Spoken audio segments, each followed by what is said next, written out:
ਸੱਚੇ ਪਾਤਸ਼ਾਹ ਜੀ ਦੀਆਂ ਖੁਸ਼ੀਆਂ ਪ੍ਰਾਪਤ ਕਰ ਰਹੇ ਹੋ। ਗੁਰੂ ਗਰੀਬ ਨਵਾਜ ਸ੍ਰੀ ਗੁਰੂ ਅਰਜਨ ਦੇਵ ਮਹਾਰਾਜ ਜੀ ਦੇ ਪਾਵਨ ਪਵਿੱਤਰ ਦਰਬਾਰ ਵਿਖੇ ਨਿਤ ਦੀ ਮਰਿਆਦਾ ਨਾਲ ਸ੍ਰੀ ਗੁਰੂ ਨਾਨਕ ਪ੍ਰਕਾਸ਼ ਦੀ ਕਥਾ ਜਿਹੜੀ ਆਪਾਂ ਮੁੱਢ ਤੋਂ ਪ੍ਰਾਰੰਭ ਕੀਤੀ ਹੈ। ਕੁਝ ਦਿਨਾਂ ਤੋਂ ਜਿਹੜੇ ਕਵੀ ਸਾਹਿਬ ਜੀ ਨੇ ਮੰਗਲ ਕੀਤੇ ਹੈ ਸਤਿਗੁਰਾਂ ਦੇ ਮਹਿਮਾ ਦੇ, ਉਹਨਾਂ ਮੰਗਲਾਂ ਦੀ ਕਥਾ 10 ਗੁਰੂ ਸਾਹਿਬਾਨਾਂ ਦੇ ਸਰੂਪਾਂ ਦੀ ਮਹਿਮਾ ਇਸੇ ਤਰ੍ਹਾਂ ਜਿਹੜਾ ਕਵੀ ਸਾਹਿਬ ਜੀ ਨੇ ਆਪਣੀ ਵਿੱਦਿਆ ਦਾਤੇ ਦਾ ਮੰਗਲ ਕੀਤਾ ਹੈ। ਫਿਰ ਵਾਹਿਗੁਰੂ ਨਾਮ ਦਾ ਜਿਹੜੀ ਵਿਸ਼ੇਸ਼ਤਾ ਤੇ ਨਾਮ ਦਾ ਮਹਾਤਮ ਮੰਗਲ, ਇਹ ਜਿਹੜੇ ਸਾਰੇ ਕਵੀ ਨੇ ਕੀਤੇ, ਆਪਾਂ ਜਿੰਨੀ ਕੁ ਸਮਝ ਪਈ ਹੈ ਉਹਨਾਂ ਨੂੰ ਆਪਾਂ ਲੜੀਵਾਰ ਵਿੱਚ ਕਰਦੇ ਆ ਰਹੇ ਹਾਂ। ਆਪ ਜੀ ਨੇ ਕੱਲ੍ਹ ਦੇ ਦੀਵਾਨਾਂ ਵਿੱਚ ਸਰਵਣ ਕੀਤਾ ਸੀ ਕਿ ਜੋ ਵਾਹਿਗੁਰੂ ਸ਼ਬਦ ਹੈ ਉਹ ਜਿਹੜੇ 4 ਅੱਖਰ ਹੈ ਵਾਹਿਗੁਰੂ ਸ਼ਬਦ ਵਿੱਚ ਆਉਂਦੇ ਵਵਾ, ਹਾਹਾ, ਇਸੇ ਤਰ੍ਹਾਂ ਗੱਗਾ ਤੇ ਰਾਰਾ, ਵੀ ਇਹ ਸਤਿਗੁਰਾਂ ਨੇ ਗੁਰੂ ਨਾਨਕ ਸਾਹਿਬ ਜੀ ਨੇ ਕਿੱਥੋਂ ਅੱਖਰ ਲਏ ਹੈ, ਕਿੰਨੇ ਯੁੱਗਾਂ ਦੀ ਇਹ ਭਗਤੀ ਹੈ, ਇਸ ਨੂੰ ਜਪੇ ਦਾ ਮਹਾਤਮ ਕੀ ਹੈ, ਫਲ ਕੀ ਹੈ, ਇਹ 4 ਅੱਖਰਾਂ ਨੂੰ ਧਿਆਉਣ ਦਾ ਉਹ ਸਾਰਾ ਹੀ ਜਿਹੜਾ ਆਪਾਂ ਕੱਲ੍ਹ ਦੇ ਦੀਵਾਨਾਂ ਵਿੱਚ ਸਰਵਣ ਕੀਤਾ ਸੀ ਕਿ ਵਾਸਦੇਵ ਤੋਂ ਜਿਹੜਾ ਵਵਾ ਅੱਖਰ ਲਿਆ, ਹਰੀ ਵਿਸ਼ਣ ਤੋਂ ਗੁਰੂ ਨਾਨਕ ਸਾਹਿਬ ਜੀ ਨੇ ਹਾਹਾ ਅੱਖਰ ਲੈ ਕੇ ਤੇ ਵਾਹਿ ਸ਼ਬਦ ਕੀਤਾ, ਗੋਬਿੰਦ ਤੋਂ ਗੱਗਾ ਅੱਖਰ ਲਿਆ ਤੇ ਰਾਮਚੰਦ ਤੋਂ ਜੋ ਤ੍ਰੇਤੇ ਵਿੱਚ ਰਾਮ ਜੀ ਕਰਕੇ ਨਾਮ ਲਿਆ ਜਾਂਦਾ ਸੀ ਉਹ ਰਾਰਾ ਅੱਖਰ ਲਿਆ। ਇਵੇਂ ਕਿ ਜੋ ਪਰਮੇਸ਼ਰ ਦੇ ਅਵਤਾਰ ਸਮੇਂ-ਸਮੇਂ ਯੁੱਗਾਂ ਵਿੱਚ ਆਏ ਹਨ ਤੇ ਉਹਨਾਂ ਦੀ ਜਿਵੇਂ ਪਰਮੇਸ਼ਰ ਦੀ ਮਹਿਮਾ ਹੁੰਦੀ ਰਹੀ ਅਵਤਾਰਾਂ ਕਰਕੇ, ਉਹ ਨਾਮ ਜਪੇ ਜਾਂਦੇ ਸੀ। ਉਸ ਯੁੱਗ ਵਿੱਚ ਹੀ ਸ੍ਰੀ ਗੁਰੂ ਨਾਨਕ ਸਾਹਿਬ ਮਹਾਰਾਜ ਜੀ ਨੇ ਚਾਰੇ ਜਿਹੜੇ ਅੱਖਰ, ਚਾਰੇ ਜਿਹੜੇ ਨਾਮ ਸੀ, ਉਹਨਾਂ ਦਾ ਇੱਕ ਇੱਕ ਅੱਖਰ ਲੈ ਕੇ ਤੇ ਵਾਹਿਗੁਰੂ ਸ਼ਬਦ ਬਣਾਇਆ ਤੇ ਕਲਯੁੱਗ ਦੇ ਵਿੱਚ ਸਾਨੂੰ ਗੁਰਮੰਤਰ ਦਿੱਤਾ ਕਿ ਇਸ ਜਿਹੜਾ ਵਾਹਿਗੁਰੂ ਸ਼ਬਦ ਨੂੰ ਉਚਾਰਨ ਕਰੇਗਾ, ਅਭਿਆਸ ਕਰੇਗਾ, ਉਹਦੀ 4 ਯੁੱਗਾਂ ਦੀ ਭਗਤੀ ਹੋ ਜਾਏਗੀ। ਇੱਕ ਪਾਸੇ ਤੇ ਕੋਈ ਹਰੀ ਵਿਸ਼ਣ 4 ਵਾਰ ਕਹੇ ਜਾਂ ਵਾਸਦੇਵ 4 ਵਾਰ ਕਹੇ ਜਾਂ ਗੋਬਿੰਦ 4 ਵਾਰ ਕਹੇ ਜਾਂ ਰਾਮ ਕਹੇ, ਉਧਰ 4 ਵਾਰ ਕਹਿਣਾ ਹੈ, ਇੱਧਰ 1 ਵਾਰ ਹੀ ਵਾਹਿਗੁਰੂ ਕਹਿ ਦੇਣਾ ਹੈ ਤੇ ਉਹਦੇ ਜਿਹੜਾ ਹੈ ਸਨਮੁਖ ਉਹਦੇ ਬਰਾਬਰ ਦਾ ਜਿਹੜਾ ਹੈ ਮਹਿਮਾ ਹੋ ਜਾਏਗੀ। ਇਸ ਤਰ੍ਹਾਂ ਵਾਹਿਗੁਰੂ ਨਾਮ ਦੀ ਜ਼ਿਆਦੀ ਮਹਾਨਤਾ ਹੈ। ਵੈਸੇ ਵੀ ਸਿੱਖਾਂ ਨੂੰ ਇਹ ਗੁਰੂ ਸਾਹਿਬ ਜੀ ਨੇ ਇੱਕ ਮਰਿਆਦਾ ਮੰਗਲੀ ਦਿੱਤਾ ਹੋਇਆ ਹੈ ਕਿ ਜਿਵੇਂ ਯੁੱਗਾਂ ਵਿੱਚ ਜਿਹੜਾ ਨਾਮ ਸੀ ਉਹਦੀ ਮਹਿਮਾ ਚੱਲੀ ਹੈ, ਹੁਣ ਕਲਯੁੱਗ ਦੇ ਵਿੱਚ ਵਾਹਿਗੁਰੂ ਨਾਮ ਦਾ ਹੀ ਮਹਾਤਮ ਹੈ। ਉਸ ਮਹਾਤਮ ਦੀ ਮਹਿਮਾ ਆਪ ਸੰਗਤ ਨੇ ਸਰਵਣ ਕੀਤਾ ਹੈ ਕੱਲ੍ਹ ਦੇ ਦੀਵਾਨਾਂ ਵਿੱਚ। ਹੁਣ ਜਿਵੇਂ ਵਾਹਿਗੁਰੂ ਦੇ 4 ਅੱਖਰਾਂ ਦਾ ਕਵੀ ਸਾਹਿਬ ਜੀ ਹੋਰ ਖੋਲ੍ਹ ਕੇ ਨਿਰਣਾ ਕਰਕੇ ਮਹਿਮਾ ਦੱਸ ਰਹੇ ਵਾਹਿਗੁਰੂ ਮੰਤਰ ਦੀ, ਆਓ ਆਪਾਂ ਉਸ ਨੂੰ ਸਰਵਣ ਕਰੀਏ। ਸਰਵਣ ਕਰਨ ਤੋਂ ਪਹਿਲਾਂ ਗੁਰੂ ਜੀ ਦੇ ਚਰਨਾਂ ਵਿੱਚ ਦਵਾਈਏ ਸੀਸ, ਉਚਾਰਨ ਕਰੋ ਜੀ ਸਤਿਨਾਮ ਸ੍ਰੀ ਵਾਹਿਗੁਰੂ ਸਾਹਿਬ ਜੀ। ਸਤਨਾਮ ਸ੍ਰੀ ਵਾਹਿਗੁਰੂ ਸਾਹਿਬ ਜੀ। ਸਤਨਾਮ ਸ੍ਰੀ ਵਾਹਿਗੁਰੂ ਸਾਹਿਬ ਜੀ। ਚਾਰ ਮੁਕਤ ਕੇ ਇਹੋ ਦਰ ਚਾਰ।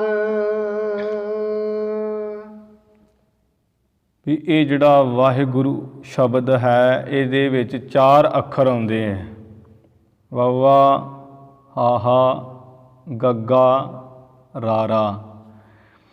ਇਹ ਜਿਹੜੇ ਚਾਰ ਅੱਖਰ ਹੈ ਇਹ ਮਾਨੋ ਕਿ ਜਿਹੜੀਆਂ ਚਾਰ ਮੁਕਤੀਆਂ ਬੈਕੁੰਠ ਧਾਮ ਦੀਆਂ ਮੰਨੀਆਂ, ਉਹ ਚਾਰ ਮੁਕਤੀਆਂ ਦੇ ਇਹ ਚਾਰੇ ਅੱਖਰ ਹੀ ਚਾਰ ਦਰਵਾਜ਼ੇ ਹੈ। ਚਾਰ ਮੁਕਤੀਆਂ ਕਿਹੜੀਆਂ ਬੈਕੁੰਠ ਧਾਮ ਦੀਆਂ? ਕਿ ਸਾਲੋਕ, ਸਾਲੋਕ ਮੁਕਤੀ ਇੱਕ ਹੈ, ਸਰੂਪ, ਤੀਸਰੀ ਹੈ ਸਮੀਪ, ਚੌਥੀ ਹੈ ਸਾਯੁਜ। ਸਾਲੋਕ ਦਾ ਮਤਲਬ ਕਿ ਜਿਸ ਦੀ ਉਪਾਸਨਾ ਕਰਨੀ ਉਹਦੇ ਲੋਕ ਚਲੇ ਜਾਣਾ। ਵਿਸ਼ਨੂੰ ਭਗਵਾਨ ਬੈਕੁੰਠ 'ਚ ਹੈ, ਭਾਵ ਉਹਨਾਂ ਦੇ ਲੋਕ ਚਲੇ ਜਾਣਾ। ਉੱਥੇ ਔਖਾ ਰਵੇ ਸੌਖਾ ਰਵੇ ਇਸ ਦਾ ਤਾਂ ਬਹੁਤਾ ਕੋਈ ਮਤਲਬ ਨਹੀਂ, ਪਰ ਉਸ ਦੇ ਲੋਕ ਵਿੱਚ ਚਲੇ ਜਾਣਾ।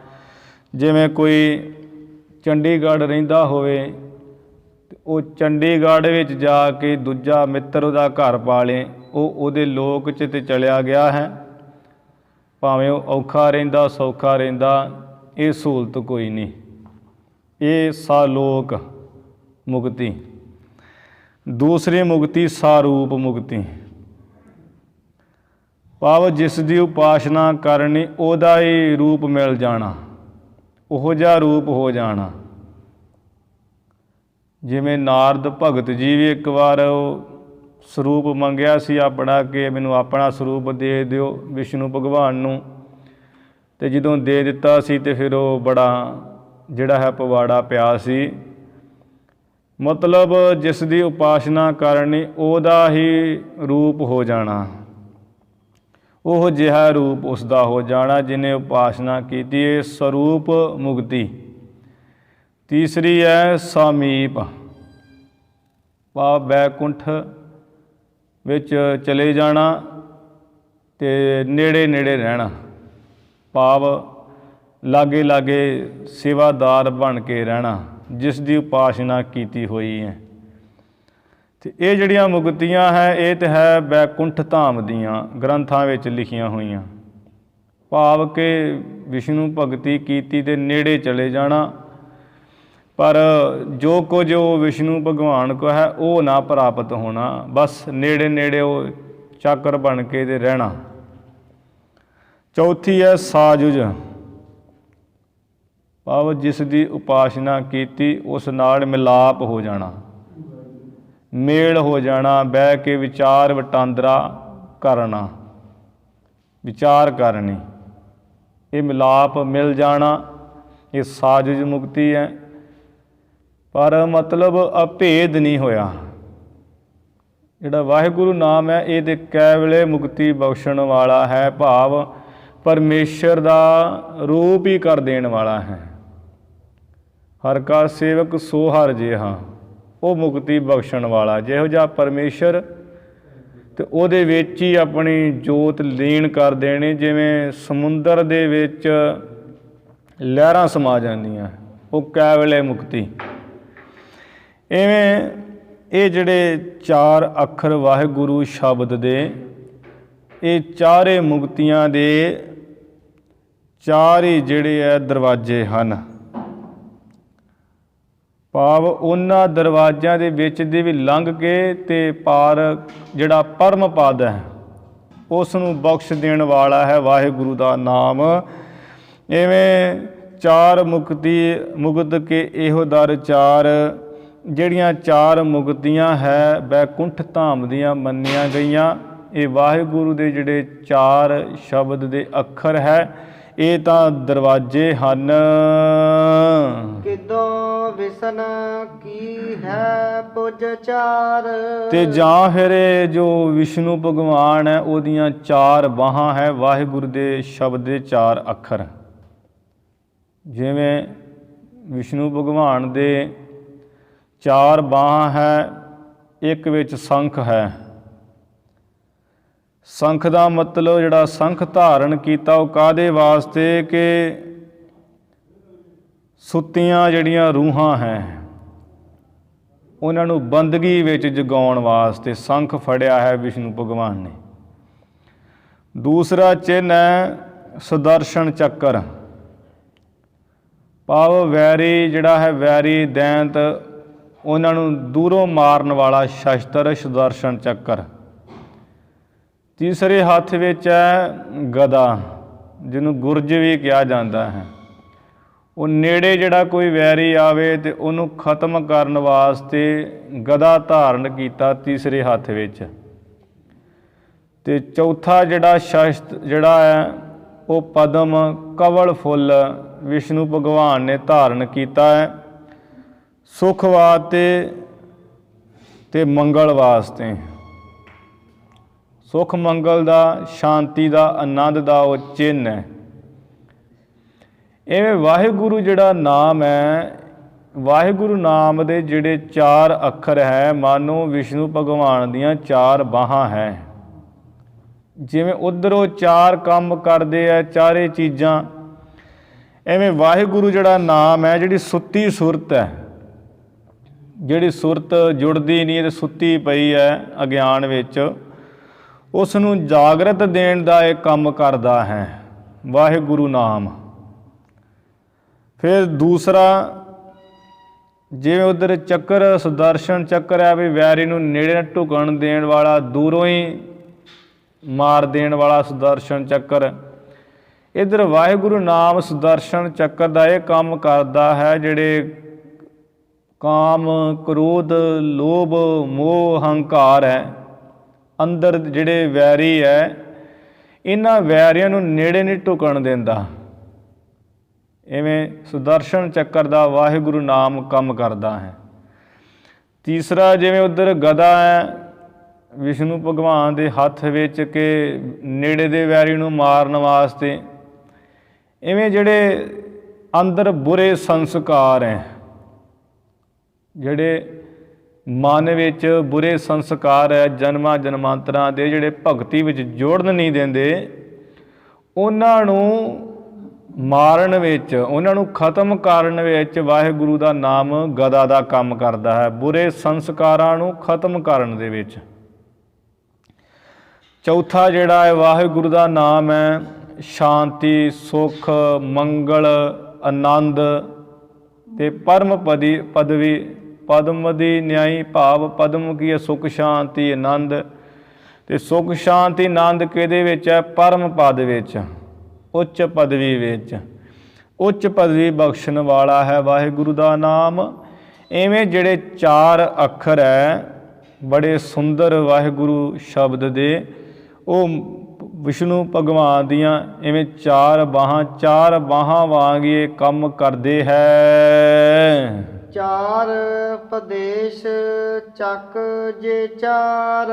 ਫਿਰ ਜਿਹੜੇ 4 ਚੱਕ ਹੈ, ਪੂਰਬ, ਪੱਛਮ, ਉੱਤਰ, ਦੱਖਣ, ਭਾਵ ਚਾਰੇ ਦਿਸ਼ਾਵਾਂ, ਭਾਵ ਚਾਰੇ ਪਾਸੇ, ਇਹ ਜਿਹੜਾ ਵਾਹਿਗੁਰੂ ਨਾਮ ਦੇ 4 ਅੱਖਰ ਹੈ, ਇਹ 4 ਉਪਦੇਸ਼ ਹੈ। ਉਹ ਕਿਹੜੇ ਉਪਦੇਸ਼? ਭਗਤੀ ਬਖਸ਼ਣ ਵਾਲੇ, ਭਗਤੀ ਬਖਸ਼ਦੇ ਵਾਹਿਗੁਰੂ ਨਾਮ। ਫਿਰ ਯੋਗ, ਉਸ ਪਰਮੇਸ਼ਰ ਵਿੱਚ ਜੁੜਨ ਦੇ ਯੋਗ ਸਾਧਨਾ ਦੱਸਦੇ ਵਾਹਿਗੁਰੂ ਨਾਮ। ਤੀਸਰਾ ਜਿਹੜਾ ਵਿਰਾਗ ਹੈ, ਸੰਸਾਰ ਦੇ ਰਾਗ ਤੋਂ ਉਲਟ ਹੋ ਕੇ, ਪ੍ਰੇਮ ਤੋਂ ਉਲਟ ਹੋ ਕੇ ਵਾਹਿਗੁਰੂ ਵਿੱਚ ਜੁੜਨਾ, ਇਹ ਵਿਰਾਗ ਬਖਸ਼ਦਾ ਹੈ ਵਾਹਿਗੁਰੂ ਮੰਤਰ।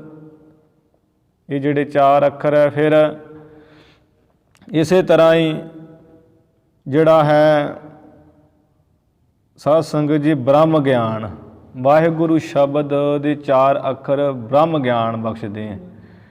ਐਵੇਂ ਚੱਕ ਜੇ ਚਾਰ ਭਾਵ ਚਾਰੇ ਦਿਸ਼ਾਵਾਂ ਵਿੱਚ ਹੀ, ਚਾਰੇ ਪਾਸਿਆਂ 'ਤੇ ਹੀ ਇਹ ਵਾਹਿਗੁਰੂ ਦੇ ਜਿਹੜੇ ਚਾਰ ਅੱਖਰ ਹੈ ਸ਼ਬਦ ਦੇ, ਇਹ ਚਾਰ ਕਹੀਏ ਸੁੰਦਰ ਉਪਦੇਸ਼ ਹੈ। ਅਤੇ ਸੁੰਦਰ ਉਪਦੇਸ਼ ਕਿਹੜਾ ਹੈ? ਭਗਤੀ ਦਾ, ਯੋਗ ਦਾ, ਵੈਰਾਗ ਦਾ, ਗਿਆਨ ਦਾ।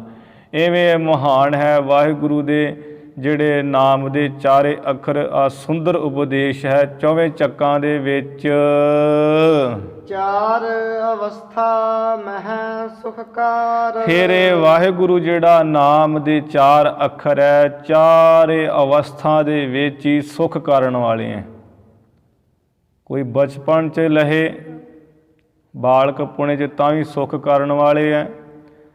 ਕਿਸ਼ੋਰ ਅਵਸਥਾ ਜਿਹੜੀ ਬਾਲਕਪਨ ਤੋਂ ਉੱਚੀ ਅਤੇ ਜਵਾਨੀ ਤੋਂ ਥੱਲੇ ਹੈ, 18 ਸਾਲ ਤੋਂ ਥੱਲੇ, ਉਹਦੇ ਵਿੱਚ ਕੋਈ ਲਵੇ ਤਾਂ ਵੀ ਸੁਖ ਕਰਨ ਵਾਲੇ ਹੈ। ਫਿਰ ਜਵਾਨੀ ਵਿੱਚ ਕੋਈ ਨਾਮ ਜਪੇ ਤਾਂ ਵੀ ਸੁਖ ਕਰਨ ਵਾਲੇ ਹੈ। ਬੁਢੇਪੇ ਵਿੱਚ ਜਪੇ ਅਤੇ ਬੇਅੰਤ ਸੁਖ ਕਰਨ ਵਾਲੇ ਹੈ। ਇਸੇ ਤਰ੍ਹਾਂ ਸਰੀਰ ਦੀਆਂ ਚਾਰ ਅਵਸਥਾ ਹੈ, ਜਾਗਰਤ, ਸੁਪਨ, ਸੁਖੋਪਤੀ ਅਤੇ ਤੁਰੀਆ ਅਵਸਥਾ। ਜਿਵੇਂ ਜਿਹੜਾ ਜਾਗਰਤ ਕਹੀਏ, ਜਿਹੜਾ ਅਸੀਂ ਤੁਰੇ ਫਿਰਦੇ, ਜਿਹੜਾ ਸਾਧ ਸੰਗਤ ਜੀ ਸਾਡਾ ਜੀਵ ਆਤਮਾ ਹੈ, ਦ੍ਰਿਸ਼ਟਾ ਰੂਪ ਹੋ ਕੇ ਅੱਖਾਂ ਦੇ ਰਾਹੀਂ ਜੋ ਦੇਖ ਰਹੇ ਹਾਂ ਉਹ ਜਾਗਰਤ, ਭਾਵ ਜੋ ਚੱਲਦੇ ਫਿਰਦੇ ਸਾਰਾ ਕੁਝ ਦੇਖ ਰਹੇ ਹਾਂ, ਇਹ ਜਾਗਰਤ ਅਵਸਥਾ। ਸੁਪਨ ਅਵਸਥਾ, ਜਦੋਂ ਆ ਸੁੱਤੇ ਹੁੰਦੇ ਹਾਂ ਅਤੇ ਸੁਪਨੇ ਦੇ ਵਿੱਚ ਇੱਕ ਕੰਠ 'ਚ ਹਿਤਾ ਨਾਮੇ ਨਾੜੀ ਹੈ, ਜਿਹੜੀ ਆ ਕੇਸ ਦਾ ਵੀ 1000ਵਾਂ ਹਿੱਸਾ ਹੈ। ਕੇਸ ਕਿੰਨਾ ਬਰੀਕ ਹੈ, ਇਹਦਾ 1000ਵਾਂ ਹਿੱਸਾ, ਇੰਨੀ ਬਰੀਕ ਨਾੜੀ ਹਿਤਾ ਨਾਮੇ ਨਾੜੀ। ਉਹਦੇ ਵਿੱਚ ਜਿਹੜੇ ਦਿਨ ਦੇ ਵੇਖੇ ਹੋਏ ਚਿੱਤਰ ਹੈ, ਕੌਤਕ ਹੈ, ਜੋ ਜਾਗਰਤ ਅਵਸਥਾ 'ਚ ਵੇਖੇ ਉਹ ਸੁਪਨ ਅਵਸਥਾ ਵਿੱਚ ਜਾ ਕੇ ਹਿਤਾ ਨਾਮੇ ਨਾੜੀ 'ਚ ਪ੍ਰਗਟ ਹੁੰਦੇ ਹੈ। ਸੁਪਨਾ ਜਿਹੜਾ ਸਾਨੂੰ ਆਉਂਦਾ ਹੈ, ਤਰ੍ਹਾਂ ਤਰ੍ਹਾਂ ਦੇ ਅਸੀਂ ਸੁਪਨੇ ਵੇਖਦੇ ਹਾਂ, ਕਈ ਕੁਝ ਬਣਾ ਦੇਣੇ ਸੁਪਨੇ 'ਚ, ਕੋਠੀਆਂ, ਮਹਿਲ ਆਦਿ, ਇਹ ਸੁਪਨ ਅਵਸਥਾ। ਇੱਕ ਸੁਖੋਪਤੀ ਅਵਸਥਾ, ਜਿੱਥੇ ਗਾੜੀ ਨੀਂਦ, ਕੋਈ ਜਿੱਥੇ ਸੁਪਨਾ ਨਹੀਂ ਹੈ, ਕਿਤੇ ਹੋਸ਼ ਹੀ ਨਹੀਂ ਹੈ। ਇੱਕ ਉੱਤ ਉੱਪਰ ਹੈ ਤੁਰੀਆ ਅਵਸਥਾ। ਇਵੇਂ ਜਿਹੜੀਆਂ ਚਾਰ ਅਵਸਥਾ ਹੈ, ਜਾਗਰਤ ਅਵਸਥਾ 'ਚ ਕੋਈ ਜਪੇ, ਭਾਵ ਜਿਵੇਂ ਹੁਣ ਤੁਰੇ ਫਿਰਦੇ ਬੈਠੇ ਜਾਗ ਰਹੇ ਦੇਖ ਰਹੇ ਹਾਂ, ਅਤੇ ਵਾਹਿਗੁਰੂ ਨਾਮ ਜਪੇ ਤਾਂ ਵੀ ਸੁਖਕਾਰੀ ਹੈ, ਸੁੱਖ ਨੂੰ ਕਰਨ ਵਾਲਾ ਹੈ। ਜੇ ਕੋਈ ਸੁਪਨ ਅਵਸਥਾ 'ਚ ਜਪੇ, ਪਰੜਾਵੇ ਸੁਪਨੇ ਵਿੱਚ, ਜਿਹੜੇ ਸਵੇਰੇ ਹੁਣ ਜਿਹੜਾ ਬੰਦਾ ਜਿਹੜਾ ਕੋਈ ਕੰਮ ਕਰਦਾ ਸਵੇਰੇ, ਉਹਨੂੰ ਰਾਤ ਸੁਪਨੇ ਵੀ ਉਹੋ ਜਿਹੇ ਆਉਂਦੇ ਹੈ। ਜਿਹੜੇ ਸੇਵਾ ਕਰਦੇ ਉਹਨਾਂ ਨੂੰ ਸੇਵਾ ਦੇ ਸੁਪਨੇ ਆਉਂਦੇ ਹੈ, ਜਿਹੜੇ ਚੋਰੀਆਂ ਕਰਦੇ ਉਹਨਾਂ ਨੂੰ ਚੋਰੀਆਂ ਦੇ ਸੁਪਨੇ ਆਉਂਦੇ ਹੈ। ਜਿਹੜੇ ਜਾਗਰਤ ਅਵਸਥਾ 'ਚ ਹੁਣ ਨਾਮ ਅਭਿਆਸ ਕਰਦੇ ਉਹਨਾਂ ਨੂੰ ਸੁਪਨੇ ਵਿੱਚ ਵੀ ਸਾਧ ਸੰਗਤ ਜੀ ਉਹ ਨਾਮ ਦਾ ਹੀ ਵਰਣਾਉਂਦੇ ਹੈ, ਬਾਣੀ ਪੜ੍ਹ ਲੈਂਦੇ ਸੁਪਨੇ ਵਿੱਚ ਹੀ। ਜਿਵੇਂ ਭਗਤ ਕਬੀਰ ਮਹਾਰਾਜ ਦਾ ਬਚਨ ਇੱਕ ਬੜਾ ਸ਼ਰਧਾ ਪੂਰਵਕ, ਕਬੀਰ ਸੁਪਨੇ ਹੂੰ ਬਰੜਾਏ ਕੈ ਜਿਹ ਮੁਖ ਨਿਕਸੈ ਨਾਮ, ਤਾਕੇ ਪਗ ਕੀ ਪਾਨਹੀ ਮੇਰੇ ਤਨ ਕੋ ਚਾਮ। ਭਗਤ ਮਹਾਰਾਜ ਕਹਿੰਦੇ ਹੋ ਵੀ ਧੰਨ ਹੈ ਪੁਰਸ਼ ਜਿਹੜਾ ਕਿ ਸੁਪਨੇ ਵਿੱਚ ਵਾਹਿਗੁਰੂ ਦਾ ਨਾਮ ਵਰਣਾਉਂਦਾ, ਜਿਹਦੇ ਮੁਖ ਤੋਂ ਨਾਮ ਨਿਕਲਦਾ ਹੈ। ਅਤੇ ਅਸੀਂ ਕਹਿੰਦੇ ਹਾਂ ਤਾਂ ਕਿ ਪੱਗ ਕੀ ਪਾਨਹੀ, ਉਹਦੇ ਚਰਨ ਦੀ ਜੁੱਤੀ ਮੇਰੇ ਤਨ ਕੋ ਚਾਮ, ਮੇਰੇ ਜਿਹੜਾ ਤਨ ਹੈ ਇਹਦੇ ਮੇਰੇ ਚੰਮ ਦੀ ਜਿਹੜੀ ਉਹਨਾਂ ਦੇ ਚਰਨਾਂ ਦੀ ਜੁੱਤੀ ਬਣੇ, ਭਾਵੇਂ ਮੇਰੀ ਖੱਲ ਲਾ ਕੇ ਅਤੇ ਉਸ ਮਹਾਂਪੁਰਸ਼ ਦੀ ਜੁੱਤੀ ਮੈਂ ਚਾਹੁੰਦਾ ਵੀ ਉਹ ਮੇਰੇ ਚੰਮ ਦੀ ਜੁੱਤੀ ਪਾਉਣ, ਜਿਹੜੇ ਸੁਪਨੇ ਵਿੱਚ ਵੀ ਆਪਣੇ ਮੂੰਹ ਵਿੱਚ ਨਾਮ ਪਰਮੇਸ਼ਰ ਦਾ ਜਿਨ੍ਹਾਂ ਦੇ ਮੂੰਹ 'ਚੋਂ ਨਿਕਲਦਾ ਹੈ। ਇਵੇਂ ਸੁਪਨ ਅਵਸਥਾ ਵਿੱਚ ਜਿਹੜਾ ਨਾਮ ਜਪਣਾ ਉਹ ਵੀ ਸੁਖਕਾਰੀ ਹੈ। ਫਿਰ ਵਾਹਿਗੁਰੂ ਦਾ ਨਾਮ ਜਿੱਥੇ ਗਾੜੀ ਨੀਂਦ ਹੈ ਉੱਥੇ ਵੀ ਭੁੱਲਣ ਨਹੀਂ ਦਿੰਦਾ। ਉੱਥੇ ਆਪਾਂ ਵੇਖੋ ਸੁੱਤੇ ਨੇ ਗਾੜੀ ਨੀਂਦ 'ਚ ਸਾਨੂੰ ਕੁਝ ਨਹੀਂ ਪਤਾ ਹੁੰਦਾ ਹੈ, ਐ ਮਰੇ ਬਰਾਬਰ ਹੁੰਦੇ ਆ। ਅਤੇ ਜਦੋਂ ਆਪਾਂ ਉੱਠਦੇ ਹਾਂ ਤਾਂ ਆਪਾਂ ਕਹਿੰਦੇ ਹਾਂ ਅੱਜ ਮੈਂ ਬੜਾ ਆਰਾਮ ਨਾਲ ਸੋਇਆ, ਮੈਨੂੰ ਕੁਝ ਪਤਾ ਵੀ ਨਹੀਂ ਲੱਗਾ। ਉੱਥੇ ਦੋ ਚੀਜ਼ਾਂ ਹੋ ਗਈਆਂ, ਇੱਕ ਗਿਆਨ ਇੱਕ ਅਗਿਆਨ। ਗਿਆਨ ਇਹ ਵੀ ਮੈਂ ਸੁੱਖ ਨਾਲ ਸੋਇਆ, ਬੜਾ ਆਰਾਮ ਨਾਲ ਸੁੱਤਾ, ਇਹ ਤੈਨੂੰ ਕਿਹਨੇ ਦੱਸਿਆ ਹੈ? ਕੋਈ ਉੱਥੇ ਹੈ ਸੀ ਤਾਂ ਹੀ ਤੈਨੂੰ ਇਹ ਗਿਆਨ ਹੋਇਆ। ਅਤੇ ਜਿਹੜਾ ਕਿਹਾ ਵੀ ਮੈਨੂੰ ਪਤਾ ਵੀ ਨਹੀਂ ਲੱਗਾ, ਇਹ ਅਗਿਆਨ ਹੈ। ਬੁੱਧੀ ਜਿਹੜੀ ਹੈ ਅਗਿਆਨ 'ਚ ਲੀਨ ਹੋ ਜਾਂਦੀ ਹੈ ਅਤੇ ਉੱਥੇ ਆਤਮਾ ਦੇ ਨਾਲ ਸਾਧ ਸੰਗਤ ਜੀ ਉੱਥੇ ਦਾ ਮੇਲ ਜੋਲ ਹੁੰਦਾ ਹੈ, ਤਾਂ ਉੱਥੇ ਸੁੱਖ ਹੈ। ਅਤੇ ਉਹ ਜਿੱਥੇ ਜਿਹੜਾ ਪਰਮੇਸ਼ਰ ਵਾਹਿਗੁਰੂ ਆਤਮ ਸਰੂਪ ਹੋ ਕੇ ਉੱਥੇ ਵੀ ਨਹੀਂ ਭੁੱਲਣ ਦਿੰਦਾ, ਇਵੇਂ ਸੁਖੋਪਤੀ ਅਵਸਥਾ ਗਾੜੀ ਨੀਂਦ 'ਚ ਵੀ ਸੁੱਖ ਕਰਨ ਵਾਲਾ ਹੈ। ਫਿਰ ਜਿਹੜੀ ਤੁਰੀਆ ਅਵਸਥਾ ਚੌਥਾ ਪਦ ਹੈ, ਇਹ ਤੇ ਹੋ ਗਏ 3 ਗੁਣ। ਤੁਰੀਆ ਅਵਸਥਾ ਤੇਰਾ ਗੁਣ ਅਤੀਤ, ਜਿੱਥੇ ਰਜੋ ਗੁਣ, ਤਮੋ ਗੁਣ, ਸਤੋ ਗੁਣ, ਤਿੰਨੇ ਗੁਣ ਨਹੀਂ ਹੈ। ਇਹਨਾਂ ਤੋਂ ਰਹਿਤ ਕੀ ਹੈ? ਚੌਥਾ ਪਦ ਤੁਰੀਆ ਅਵਸਥਾ। ਕਹਿ ਕਬੀਰ ਹਮਰਾ ਗੋਬਿੰਦ, ਚੌਥੇ ਪਦ ਮਹਿ ਜਨ ਕੀ ਜਿੰਦ। ਜਿੱਥੇ ਕੋਈ ਖਿਆਲ ਫੁਰਨਾ ਨਹੀਂ ਹੈ ਅਤੇ ਪਰਮੇਸ਼ਰ ਦੇ ਨਾਲ ਇੱਕਮਿਕ ਸਰੂਪ ਹੋ ਜਾਂਦਾ ਹੈ, ਐਸਾ ਧਿਆਨ। ਉਹ ਤੁਰੀਆ ਅਵਸਥਾ ਵਿੱਚ ਵੀ ਆਨੰਦ ਹੀ ਆਨੰਦ ਹੈ। ਇਵੇਂ ਵਾਹਿਗੁਰੂ ਦਾ ਨਾਮ ਚੌਵਾਂ ਅਵਸਥਾ ਵਿੱਚ ਹੀ ਸੁੱਖ ਕਰਨ ਵਾਲਾ ਹੈ। ਦੋਹਰਾ ਨਰਿਪ ਵਿਵੇਕ ਕੀ ਸੈਨ ਮਹਿ। ਇਵੇਂ ਜਿਹੜਾ ਨਰਿਪ ਰਾਜਾ ਹੈ, ਵਿਵੇਕ ਰੂਪੀ ਰਾਜਾ, ਜੀਵ ਤੇ ਈਸ਼। ਜੀਵ ਕਹਿ ਲਓ ਜਿਹੜੇ ਸਾਡੇ ਅੰਦਰ ਅੰਤਰਾਤਮਾ ਹੈ, ਈਸ਼ ਸਿੱਧਾ ਜਿਹਾ ਸਮਝ ਲਓ ਜੋ ਪਰਮਾਤਮਾ ਹੈ। ਅਤੇ ਉਹ ਜਿਹੜਾ ਉਸ ਦਾ ਵਿਚਾਰ, ਭਾਵੇਂ ਹੁਣ ਅਸੀਂ ਕਹਿੰਦੇ ਹਾਂ ਵੀ ਮੈਂ ਆਤਮਾ ਪਰਮੇਸ਼ਰ ਨੂੰ ਵਿਛੜਿਆ ਹੋਇਆ ਹਾਂ, ਜਿਹੜਾ ਏਕਤਾ ਕਰਾ ਦੇਣ ਵਾਲਾ ਵਿਵੇਕ ਗਿਆਨ ਹੈ, ਜੀਵ ਅਤੇ ਈਸ਼ ਦੀ ਏਕਤਾ ਦਾ ਜੋ ਗਿਆਨ ਹੈ, ਉਹ ਕੀ ਹੈ? ਬ੍ਰਹਮ ਗਿਆਨ। ਉਹ ਬ੍ਰਹਮ ਗਿਆਨ ਰੂਪੀ ਜਿਹੜਾ ਰਾਜਾ, ਉਸ ਦੀ ਜਿਹੜੀ ਸੈਨਾ ਹੈ ਆ ਦੈਵੀ ਸੰਪਦਾ। ਸੈਨਾਪਤ ਇਹ ਚਾਰ।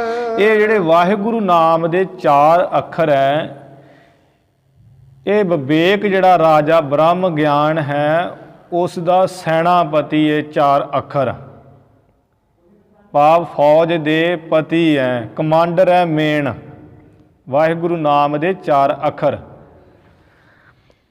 ਇੱਕ ਹੁੰਦੀ ਹੈ ਸਾਧ ਸੰਗਤ ਜੀ ਦੈਵੀ ਸੰਪਦਾ, ਇੱਕ ਹੁੰਦੀ ਆਸਰੀ ਸੰਪਦਾ, ਜਿਹਦੇ ਵਿੱਚ ਵਿਵੇਕ, ਸਤ, ਸੰਤੋਖ, ਦਇਆ, ਧਰਮ, ਖਟ ਸੰਪਤੀ, ਤਤਵੰਗ ਦਾ ਸੋਧਨ, ਇਹ ਦੈਵੀ ਸੰਪਦਾ। ਇਹ ਤੋਂ ਉਲਟੇ ਕੀ ਹੈ? ਆਸਰੀ ਸੰਪਦਾ ਕਾਮ, ਕ੍ਰੋਧ, ਲੋਭ, ਮੋਹ, ਹੰਕਾਰ। ਇਵੇਂ ਜਿਹੜਾ ਬ੍ਰਹਮ ਗਿਆਨ ਵਿਵੇਕ ਹੈ, ਉਸ ਦੇ ਸੈਨਾ ਦੇ ਵਿੱਚ ਵਾਹਿਗੁਰੂ ਨਾਮ ਦੇ ਜਿਹੜੇ 4 ਅੱਖਰ ਹੈ, ਇਹ ਵੱਡੇ ਕਮਾਂਡਰ ਸੈਨਾਪਤੀ ਹਨ। ਮੋਹ ਕਟਕ ਕੋ ਜੀਤ ਕੈ। ਜਿਹੜਾ ਮੋਹ ਰੂਪੀ ਰਾਜਾ ਹੈ ਵੱਡਾ, ਹੇ ਅਜਿਤ ਸੂਰ ਸੰਗਰਾਮੰ ਅਤ ਬਲਣਾ ਬਹੁ ਮਰਦਨ ਹੈ। ਜਿਹੜਾ ਮੋਹ ਬੜਾ ਬਲੀ ਹੈ, ਇਹ ਰਾਜਾ ਹੈ। ਅਤੇ ਮੋਹ ਰਾਜੇ ਦੀ ਸੈਨਾ ਕਿਹੜੀ ਹੈ? ਲੋਭ, ਕਾਮ, ਹੰਕਾਰ, ਰਾਗ, ਦਵੈਸ਼, ਈਰਖਾ, ਇਹ ਮੋਹ ਦੀ ਜਿਹੜੀ ਸੈਨਾ ਹੈ। ਇਹ ਸੈਨਾ ਨੂੰ ਜਿਹੜਾ ਵਿਵੇਕ ਰੂਪੀ ਰਾਜਾ ਅਤੇ ਵਾਹਿਗੁਰੂ ਨਾਮ ਦੇ ਜਿਹੜੇ 4 ਅੱਖਰੇ ਸੈਨਾਪਤੀ ਹੋ ਕੇ ਬੜੀ ਛੇਤੀ ਨਾਲ ਜਿੱਤ ਕੇ ਛਿਨ ਮਹਿ ਲੇਵਤ ਮਾਰ। ਮੋਹ ਰੂਪੀ ਰਾਜੇ ਨੂੰ ਜਿੱਤ ਕੇ ਤੇ ਬੜੀ ਆ ਛਿਨ ਦੇ ਵਿੱਚ ਹੀ ਆ ਮਾਰ ਲੈਂਦੇ ਆ। ਮੋਹ ਨੂੰ ਖਤਮ ਕਰ ਦਿੰਦਾ ਵਾਹਿਗੁਰੂ ਦਾ ਨਾਮ। ਜਿਹੜੇ ਜਪਦੇ ਉਹਨਾਂ ਦਾ ਮੋਹ ਦੂਰ ਹੋ ਜਾਂਦਾ ਹੈ, ਕਿਉਂਕਿ ਉਹ ਗਿਆਨੀ ਹੋ ਜਾਂਦੇ ਪੁਰਸ਼। ਇਹ ਜਿਹੜੇ ਥੋੜ੍ਹੇ ਵਿਸ਼ੇ ਹੈ ਸਾਧ ਸੰਗਤ ਜੀ ਹੈ ਕਠਿਨ। ਇਹ ਜਦੋਂ ਆਪਾਂ ਸ਼੍ਰੀਮਦ ਭਾਗਵਤ ਗੀਤਾ ਪੜ੍ਹਾਂਗੇ ਉੱਥੇ ਵੀ ਇਹ ਦੈਵੀ ਸੰਪਦਾ ਆਸਰੀ ਸੰਪਦਾ 16ਵੇਂ ਅਧਿਆਏ 'ਚ ਬੜਾ ਵਿਸਥਾਰ ਨਾਲ ਕਥਨ ਕੀਤਾ ਹੈ। ਇੱਕ ਗ੍ਰੰਥ ਹੈ ਸ਼੍ਰੀ ਪ੍ਰਬੋਧ ਚੰਦਰ ਨਾਟਕ ਗ੍ਰੰਥ, ਉਹਦੇ ਵਿੱਚ ਵੀ ਦੈਵੀ ਸੰਪਦਾ ਅਤੇ ਆਸਰੀ ਸੰਪਦਾ ਦਾ ਕਥਨ ਕੀਤਾ।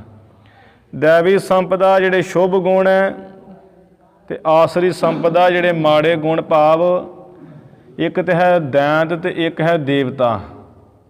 ਪਰ ਸੰਸਾਰ ਦੇ ਉੱਪਰ ਹੀ ਜਿਨ੍ਹਾਂ ਪੁਰਸ਼ਾਂ ਨੇ ਸ਼ੁਭ ਗੁਣ ਧਾਰਨ ਕੀਤੇ ਉਹ ਤਾਂ ਹੈ ਦੇਵਤੇ, ਅਤੇ ਜਿਨ੍ਹਾਂ ਦੇ ਅੰਦਰ ਕਾਮ, ਕ੍ਰੋਧ, ਲੋਭ, ਮੋਹ, ਹੰਕਾਰ ਐ ਵਸਿਆ ਹੋਇਆ, ਸਮਝ ਲਓ ਵੀ ਉਹ ਦੋ ਲੱਤਾਂ ਵਾਲੇ ਦੁਨੀਆ ਦੈਂਤ ਫਿਰ ਰਹੇ ਹੈ, ਉਹ ਦੈਂਤ ਹੈ।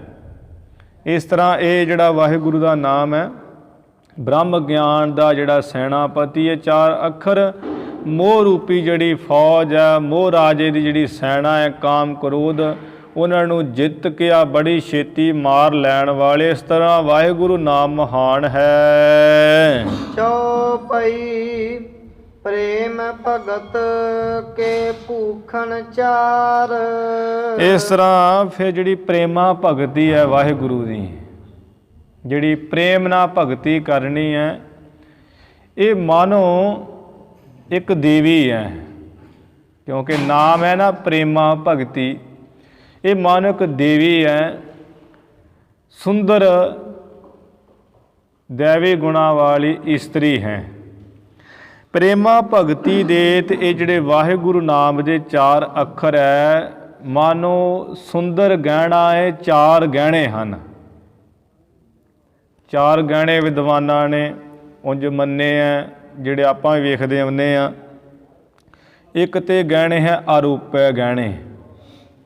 ਉਹ ਕਿਹੜੇ ਆ? ਜਿਹੜੇ ਅੰਗ ਦੇ ਦੁਆਲੇ ਲਟਕਾਏ ਪਹਿਨਾਏ ਜਾਣ।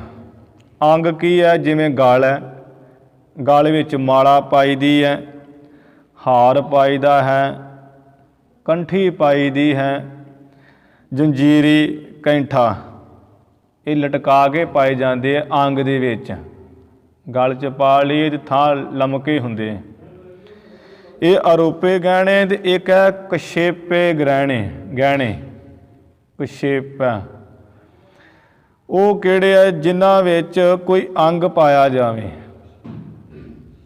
ਜਿਵੇਂ ਆ ਛੱਲਾ ਪਾਉਂਦੇ ਆ, ਮੁੰਦਰੀ ਪਾਉਂਦੇ ਆ, ਚੂੜੀ, ਅਤੇ ਸਾਧ ਸੰਗਤ ਜੀ ਕੜੇ ਅਤੇ ਗੋਖੜੂ, ਪੰਜੇਬਾਂ, ਲੱਛੇ, ਕੜੀਆਂ ਆਦਿ। ਝਾਂਜਰਾਂ, ਪੰਜੇਬਾਂ ਦਾ ਮਤਲਬ ਕਿ ਆਪਾਂ ਉਂਗਲੀ ਜਿਹੜੀ ਹੈ ਅੰਗ ਦੇ ਵਿੱਚ ਪਾਉਂਦੇ ਹਾਂ। ਅੰਗ ਵਿੱਚ ਪਾਏ ਜਾਂਦੇ ਛੱਲਾ, ਮੁੰਦਰੀ ਪਾਉਂਦੇ ਆ ਨਾ, ਇਹਨੂੰ ਕਹੀਦਾ ਕਸ਼ੇਪ ਗਹਿਣੇ। ਅਤੇ ਤੀਸਰੇ ਗਹਿਣੇ ਆ ਅਵੇਦ। ਜੇ ਕਿਸੇ ਅੰਗ ਨੂੰ, ਜਿਹੜੇ ਕਿਸੇ ਅੰਗ ਨੂੰ ਛੇਕ ਕਰਕੇ ਪਾਏ ਜਾਂਦੇ, ਜਿਵੇਂ ਵਾਲੀਆਂ, ਵਾਲੇ, ਨੱਤੀਆਂ, ਮੁੰਦਰਾਂ ਪਾਉਂਦੇ ਹੈ। ਫਿਰ ਨੱਥ ਪਾਉਂਦੇ ਨੱਕ 'ਚ ਛੇਕ ਕਰਕੇ, ਲੌਂਗ, ਤੀਲੀ ਅਤੇ ਤਨੋੜਾ, ਇਹ ਗਹਿਣਿਆਂ ਦੇ ਨਾਂ। ਇਹ ਛੇਕ ਕਰਕੇ ਜਿਹੜੇ ਪਾਏ ਜਾਂਦੇ, ਇਹਨੂੰ ਕਹੀਦਾ ਅਵੇਦ ਗਹਿਣੇ। ਅਤੇ ਚੌਥੇ ਗਹਿਣੇ ਆ ਬੰਦਨੀ, ਜੋ ਬੰਨ੍ਹ ਕੇ ਪਾਏ ਜਾਂਦੇ ਆ, ਜਿਵੇਂ ਟਿੱਕਾ, ਤਵੀਤੜੀਆਂ, ਅਤੇ ਇਸੇ ਤਰ੍ਹਾਂ ਬਹੁਟੇ ਪਾਏ ਜਾਂਦੇ, ਜਿਹੜੇ ਮੋਢਿਆਂ 'ਤੇ ਬੰਨੇ ਜਾਂਦੇ ਆ, ਜਿਵੇਂ ਕੋਈ ਗਹਿਣਾ ਬੰਨ੍ਹਿਆ ਜਾਂਦਾ ਹੈ।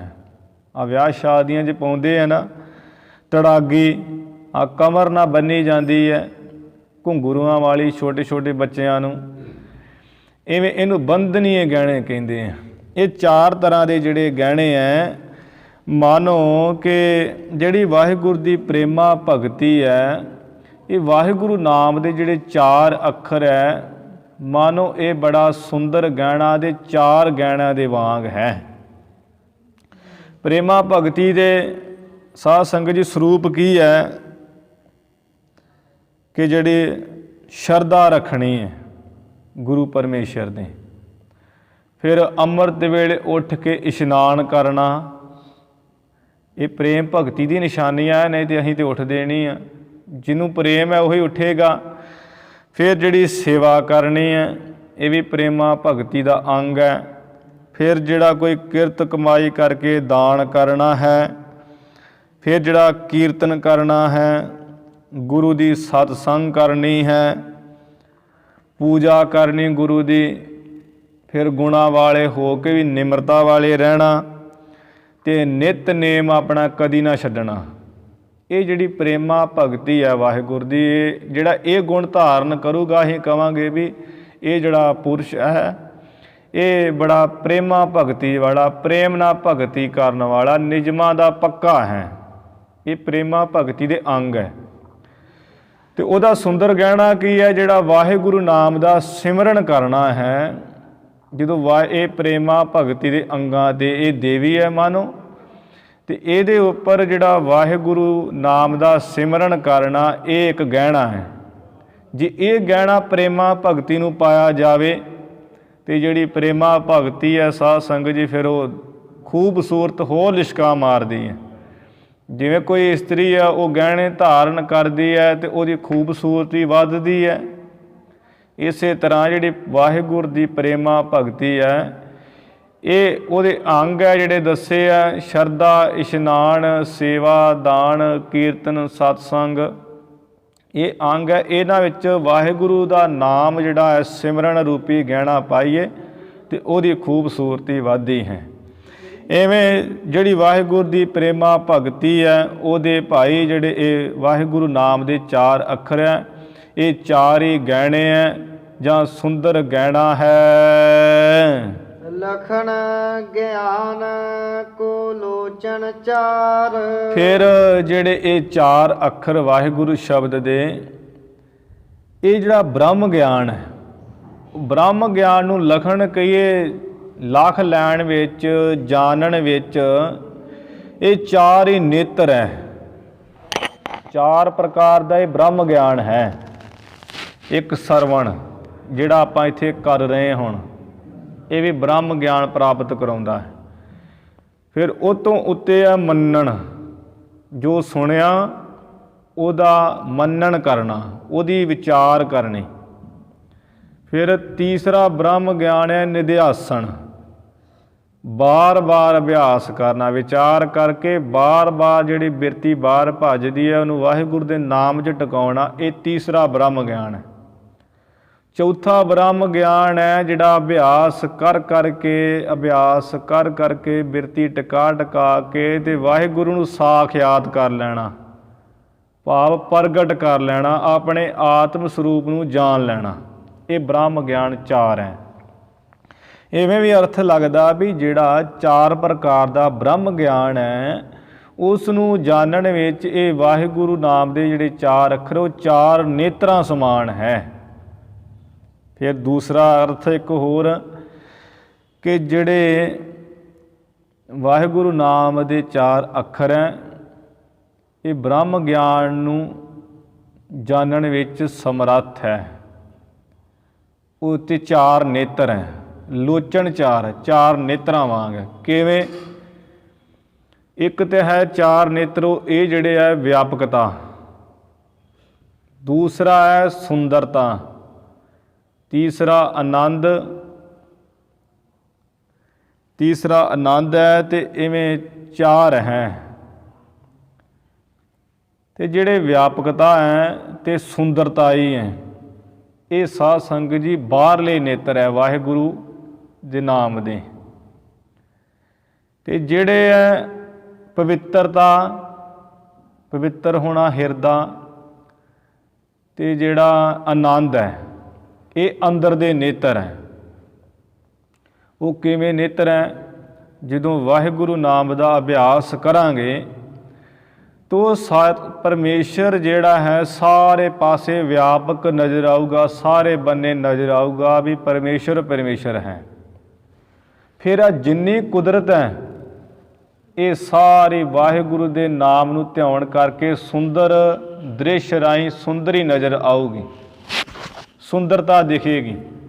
ਤੇ ਸੁੰਦਰਤਾ ਵਿੱਚ ਕੌਣ ਦਿਖੇਗਾ? ਜੋ ਸੁੰਦਰ ਪਰਮਾਤਮਾ ਹੈ। ਤੇ ਜਿਹੜੇ ਅੰਦਰਲੇ ਦੋ ਨੇਤਰ ਹੈ ਉਹ ਕਿਹੜੇ? ਜਿਹੜੇ ਹਿਰਦੇ ਦੀ ਪਵਿੱਤਰਤਾ ਹੋ ਜਾਣੀ ਹੈ ਵਿਕਾਰਾਂ ਵੱਲੋਂ, ਕੋਈ ਵਿਕਾਰ ਨਾ ਫੁਰਨਾ।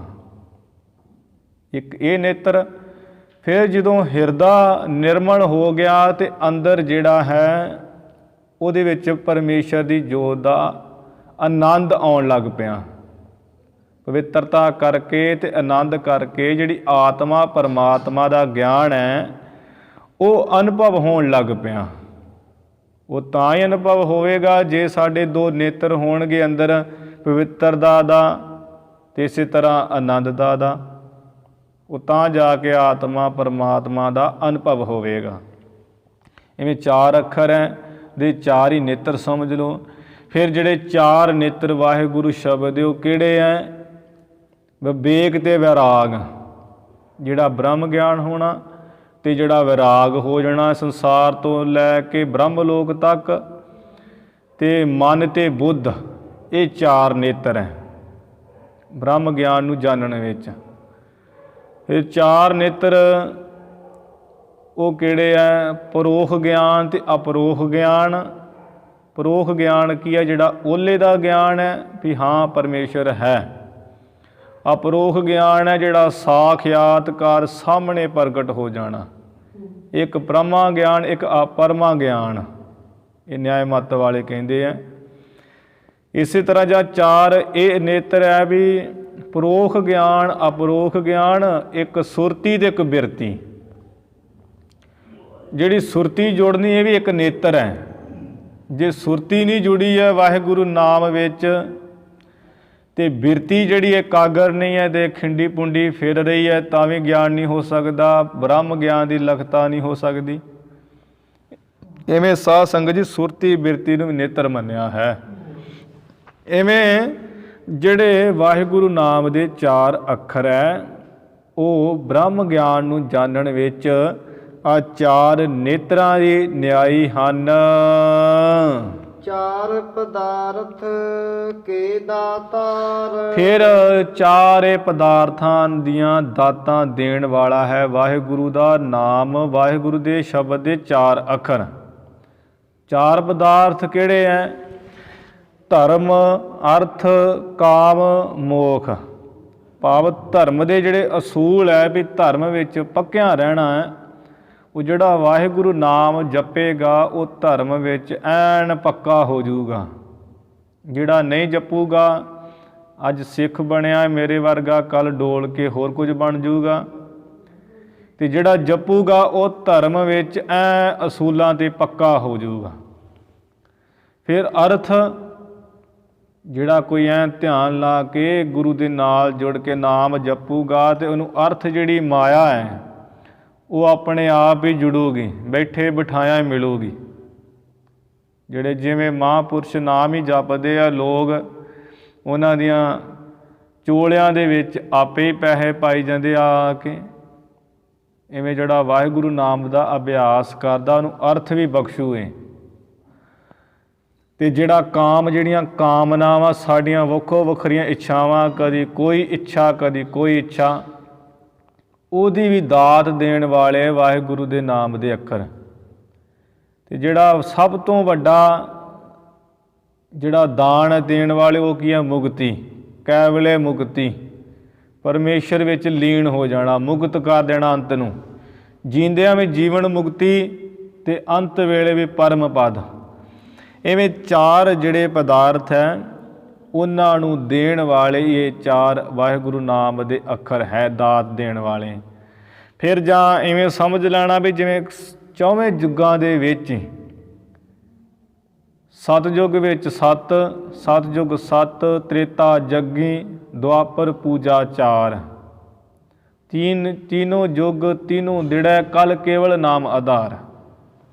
ਇਹ ਜਿਹੜੇ 4 ਹੈ, ਜਿਹੜੇ 4 ਧਰਮ ਚੱਲਦੇ ਸੀ ਵੀ ਸਤਯੁੱਗ ਵਿੱਚ 7 ਸੀ, ਤ੍ਰੇਤੇ ਵਿੱਚ ਜੱਗ ਕਰਦੇ ਸੀ, ਦੁਆਪਰ 'ਚ ਪੂਜਾ ਕਰਦੇ ਸੀ, ਕਲ ਯੁੱਗ 'ਚ ਕੇਵਲ ਨਾਮ ਹੀ ਹੈ। ਇਵੇਂ ਉਹ 4 ਜਿਹੜੀਆਂ ਦਾਤਾਂ ਨੂੰ ਵੀ ਦੇਣ ਵਾਲਾ ਹੈ ਵਾਹਿਗੁਰੂ ਨਾਮ। ਚਾਰ ਪਦਾਰਥ, ਜਿਹੜੇ ਚਾਰ ਪਦਾਰਥ ਹੈ ਇਹਨਾਂ ਨੂੰ ਵੀ ਦੇਣ ਵਾਲੇ ਹੈ ਵਾਹਿਗੁਰੂ ਨਾਮ ਦੇ ਚਾਰ ਅੱਖਰ।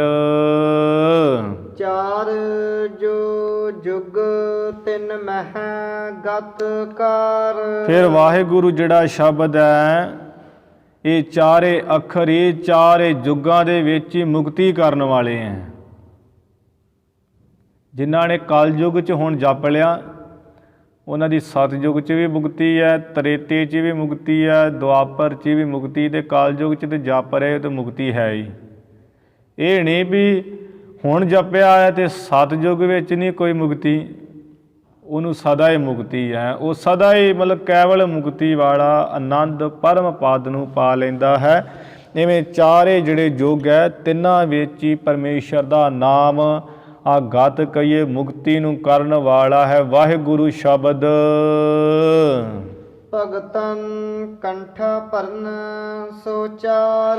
ਜਿਹੜੇ ਭਗਤ ਹੈ ਰੱਬ ਦੇ ਪਿਆਰੇ, ਜਿਹੜੇ ਭਾਉ ਵਾਲੇ ਹੈ, ਗਿਆਨ ਵਾਲੇ, ਤਿਆਗ ਵਾਲੇ ਹੈ, ਜਿਨ੍ਹਾਂ ਦੇ ਅੰਦਰ ਮਾਇਆ ਨਹੀਂ ਹੈ, ਮਾਇਆ ਦਾ ਪ੍ਰੇਮ ਨਹੀਂ ਹੈ, ਉਹ ਭਗਤ, ਉਹਨਾਂ ਭਗਤਾਂ ਦਾ ਫਿਰ ਇਹ ਜਿਹੜਾ ਵਾਹਿਗੁਰੂ ਸ਼ਬਦ ਦੇ ਚਾਰ ਅੱਖਰ ਹੈ ਉਹਨਾਂ ਦੇ ਕੰਠ ਦਾ ਅਭਰਨ ਕਹੀਏ ਗਹਿਣਾ ਹੈ।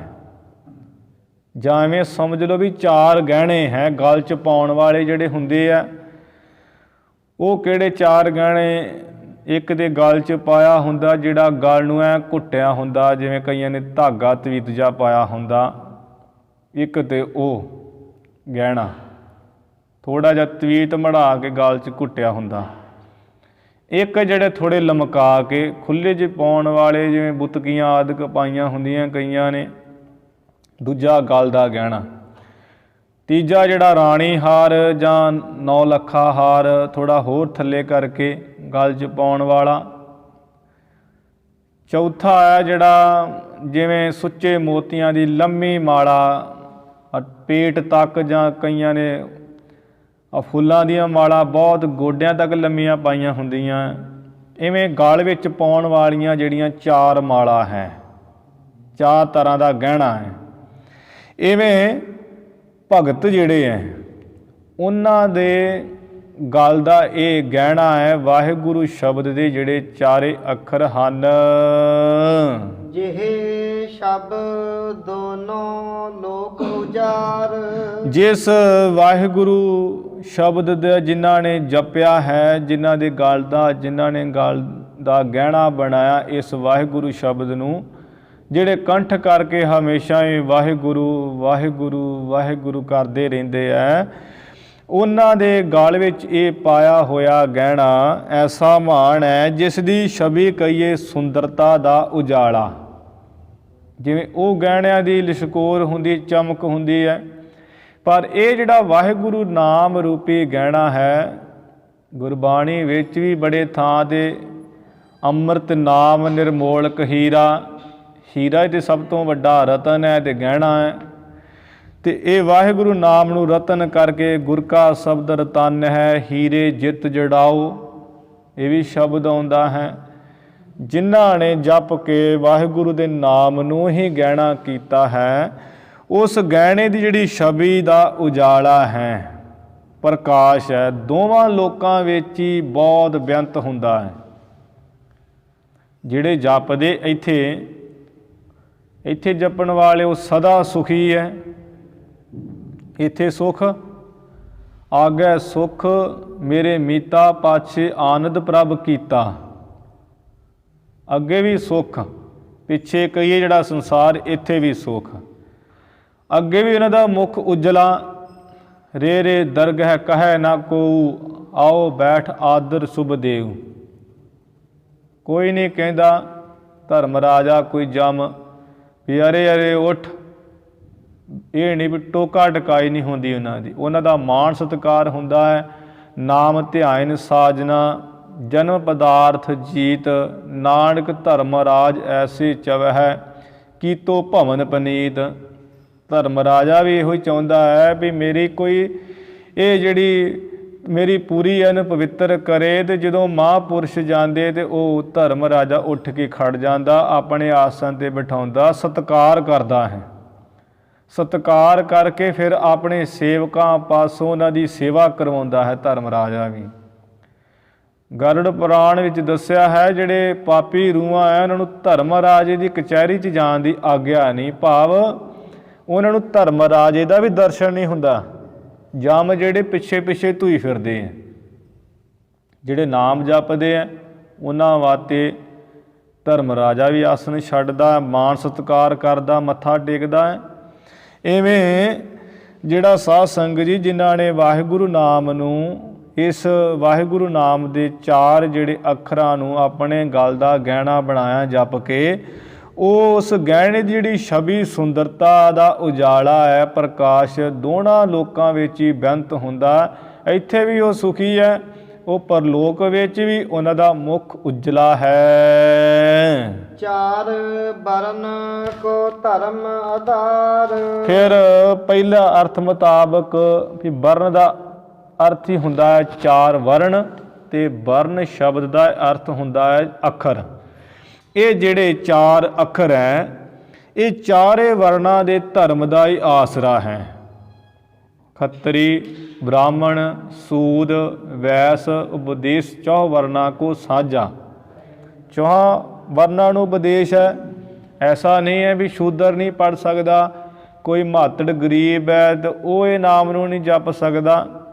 ਕਿਸੇ ਵੀ ਜਾਤੀ ਦਾ ਉੱਚਾ ਨੀਵਾਂ ਹੋਵੇ ਉਹ ਵਾਹਿਗੁਰੂ ਵਿੱਚ ਸੁਰਤ ਲਾਵੇ ਤੇ ਸਾਧ ਸੰਗਤ ਜੀ ਉਹਦਾ ਆਧਾਰ ਹੈ, ਉਹਦਾ ਆਧਾਰ ਕਰਨ ਵਾਲੇ ਧਰਮ ਦਾ ਆਸਰਾ ਹੈ।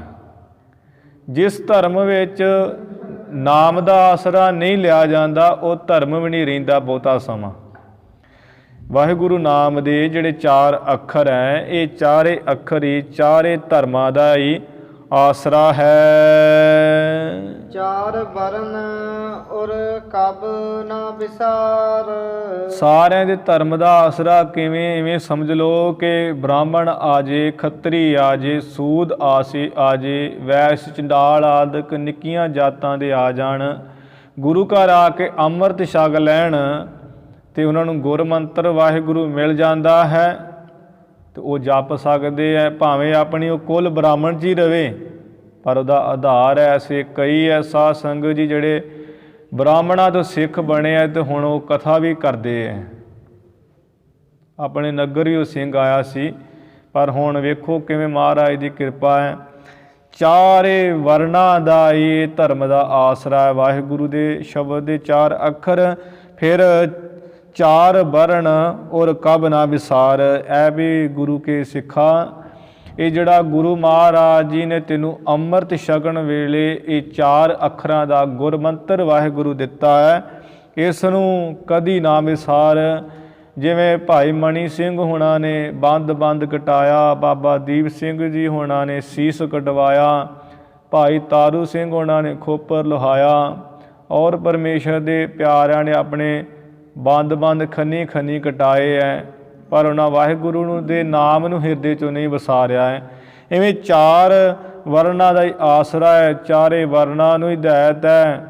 ਇਸੇ ਤਰ੍ਹਾਂ ਭਾਈ ਸਿੱਖਾਏ ਜਿਹੜੇ ਪਰਮੇਸ਼ਰ ਦਾ ਨਾਮ ਵਾਹਿਗੁਰੂ ਗੁਰਮੰਤਰ ਬਖਸ਼ਿਆ ਹੈ, ਇਹਨੂੰ ਤੂੰ ਦਿਲੋਂ ਕਦੀ ਨਾ ਵਿਸਾਰ। ਦੋਹਰਾ ਜੀਵ ਪ੍ਰਾਤਮ ਮੇਲ ਕੇ। ਫਿਰ ਇਹ ਜਿਹੜਾ ਵਾਹਿਗੁਰੂ ਸ਼ਬਦ ਹੈ, ਜਿਹੜੇ 4 ਅੱਖਰ ਹੈ, ਇਹ ਜੀਵ ਤੇ ਪਰਮਾਤਮਾ, ਜੀਵ ਸਮਝ ਲਓ ਆਤਮਾ ਤੇ ਪ੍ਰਾਤਮ ਕਹੀਏ ਪਰਮ ਆਤਮਾ ਪਰਮੇਸ਼ਰ, ਉਹਦੇ ਮੇਲ ਦੇ ਵਿੱਚ ਮਿਲਾਉਣ ਵਿੱਚ ਵੀ ਸਹਾਈ ਹੈ। ਪਰਮਾਤਮਾ ਹੈ, ਉਹਦੇ ਵਿੱਚੋਂ ਸਾਡੀ ਅੰਸਿਕ ਨਿਕਲੀ ਹੈ, ਭਾਵ ਜਿਹੜੀ ਸਾਡੇ ਹਿਰਦੇ 'ਚ ਆਤਮਾ ਹੈ ਉਹ ਉਹਦੀ ਅੰਸੀ ਹੈ, ਵਿਆਪਕ ਪਰਮੇਸ਼ਰ ਦੀ ਹੀ। ਜਿਵੇਂ ਸੂਰਜ ਹੈ ਤੇ ਸੂਰਜ ਦੀਆਂ ਜਿਹੜੀਆਂ ਕਿਰਨਾਂ ਸਾਧ ਸੰਗਤ ਜੀ ਉਹ ਸੂਰਜ ਤੋਂ ਵੱਖ ਨਹੀਂ ਹੁੰਦੀਆਂ, ਉਹਦੇ 'ਚੋਂ ਨਿਕਲਦੀਆਂ ਤੇ ਉਹਦੇ 'ਚ ਹੀ ਸਮਾ ਜਾਂਦੀਆਂ। ਇਵੇਂ ਜਿਹੜੀ ਆਤਮਾ ਸਾਰੇ ਸਰੀਰਾਂ ਵਿੱਚ ਉਸ ਪਰਮੇਸ਼ਰ 'ਚੋਂ ਹੀ ਉਹ ਨਿਕਲੀ ਹੈ ਤੇ ਉਹ ਪਰਮੇਸ਼ਰ 'ਚੋਂ ਹੀ ਜਾ ਕੇ ਸਮਾ ਜਾਂਦੀ ਹੈ। ਜਿਉਂ ਜਲ ਮਹਿ ਜਲ ਆਏ ਖਟਾਨਾ, ਜਿਵੇਂ ਪਾਣੀ ਦੀ ਬੂੰਦ ਹੈ, ਸਮੁੰਦਰ ਦੀ ਬੂੰਦ ਕੱਢ ਲਈਏ, ਉਹ ਵੇਖਣ 'ਚ ਵੱਖਰੀ ਨਜ਼ਰ ਆਉਂਦੀ ਹੈ ਜਿਹੜੀ ਬੂੰਦ ਬਾਹਰ ਕੱਢੀ ਹੈ, ਪਰ ਉਹ ਬੂੰਦ 'ਚ ਵੀ ਪਾਣੀ ਹੈ ਅਤੇ ਸਮੁੰਦਰ 'ਚ ਵੀ ਪਾਣੀ ਹੈ, ਭੇਦ ਕੋਈ ਨਹੀਂ। ਜਿੰਨਾ ਚਿਰ ਵੱਖਰੀ ਨਜ਼ਰ ਆ ਰਹੀ ਹੈ ਉਹਨਾਂ ਚਿਰ ਉਹ ਬੂੰਦ ਹੈ। ਜਦੋਂ ਉਹ ਬੂੰਦ ਸੁੱਟ ਦਿੱਤੀ ਸਮੁੰਦਰ ਵਿੱਚ, ਬੂੰਦ ਨਹੀਂ ਲੱਭ ਸਕਾਂਗੇ ਬੂੰਦ ਕਿਹੜੀ ਸੀ, ਸਮੁੰਦਰ ਦਾ ਹੀ ਰੂਪ ਹੋ ਜਾਏਗੀ। ਇਵੇਂ ਜੀਵ ਜਿਹੜੀ ਆਤਮਾ ਹੈ, ਪ੍ਰਾਤਮਿਕ ਜਿਹੜੀ ਪਰਮ ਆਤਮਾ ਪਰਮੇਸ਼ਰ ਹੈ, ਉਸ ਦੇ ਆ ਮੇਲ ਦੇ ਵਿੱਚ ਆਤਮਾ ਪਰਮਾਤਮਾ ਇੱਕੋ ਕਰੇ ਦੇ ਸੁਮੇਲ ਦੇ ਵਿੱਚ ਕਿਦੋਂ ਦੁਭਾਸ਼ੀ ਚਾਰ। ਇਹ ਜਿਹੜੀ ਹੈ ਨਾ, ਜਿਹੜੇ ਵਾਹਿਗੁਰੂ ਨਾਮ ਦੇ 4 ਅੱਖਰ ਹੈ, ਦੋ ਭਾਸ਼ੀ, ਬੜੇ ਸੁੰਦਰ ਤੇ ਦੋ ਭਾਸ਼ੀ ਹੈ।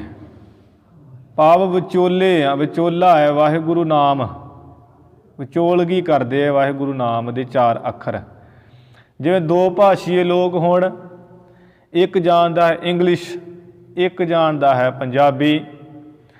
ਜੋ ਪੰਜਾਬੀ ਬੋਲੇਗਾ ਇੰਗਲਿਸ਼ ਵਾਲਾ ਨਹੀਂ ਸਮਝੇਗਾ, ਇੰਗਲਿਸ਼ ਵਾਲਾ ਬੋਲੇਗਾ ਪੰਜਾਬੀ ਵਾਲਾ ਨਹੀਂ ਸਮਝੇਗਾ।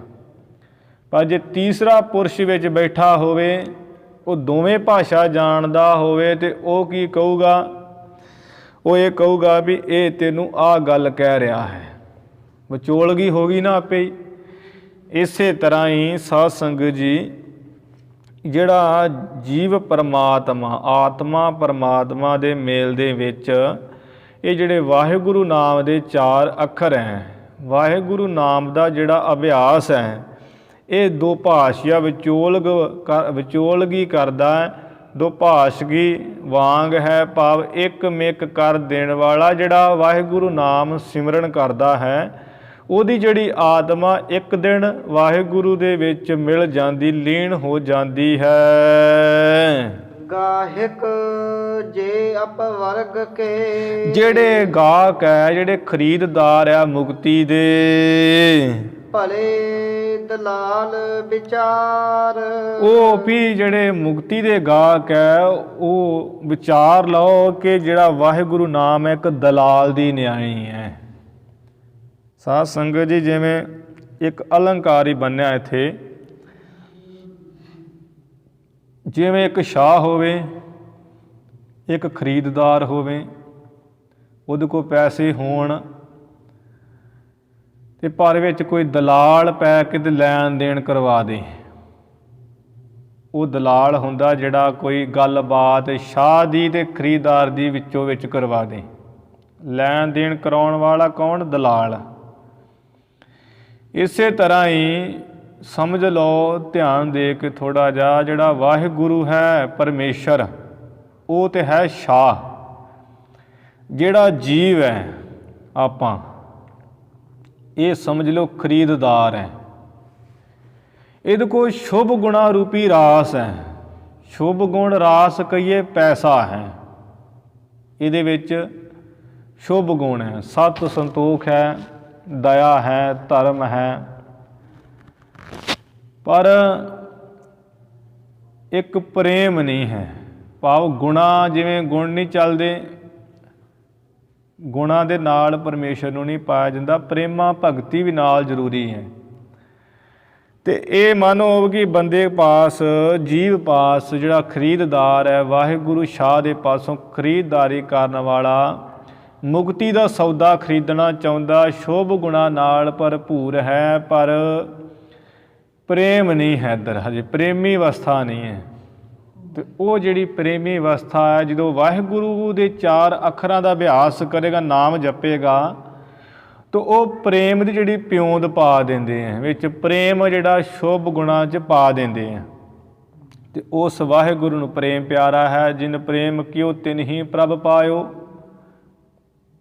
ਤੇ ਪ੍ਰੇਮ ਦੇ ਨਾਲ ਪਰਮੇਸ਼ਰ ਮਿਲਦਾ ਹੈ।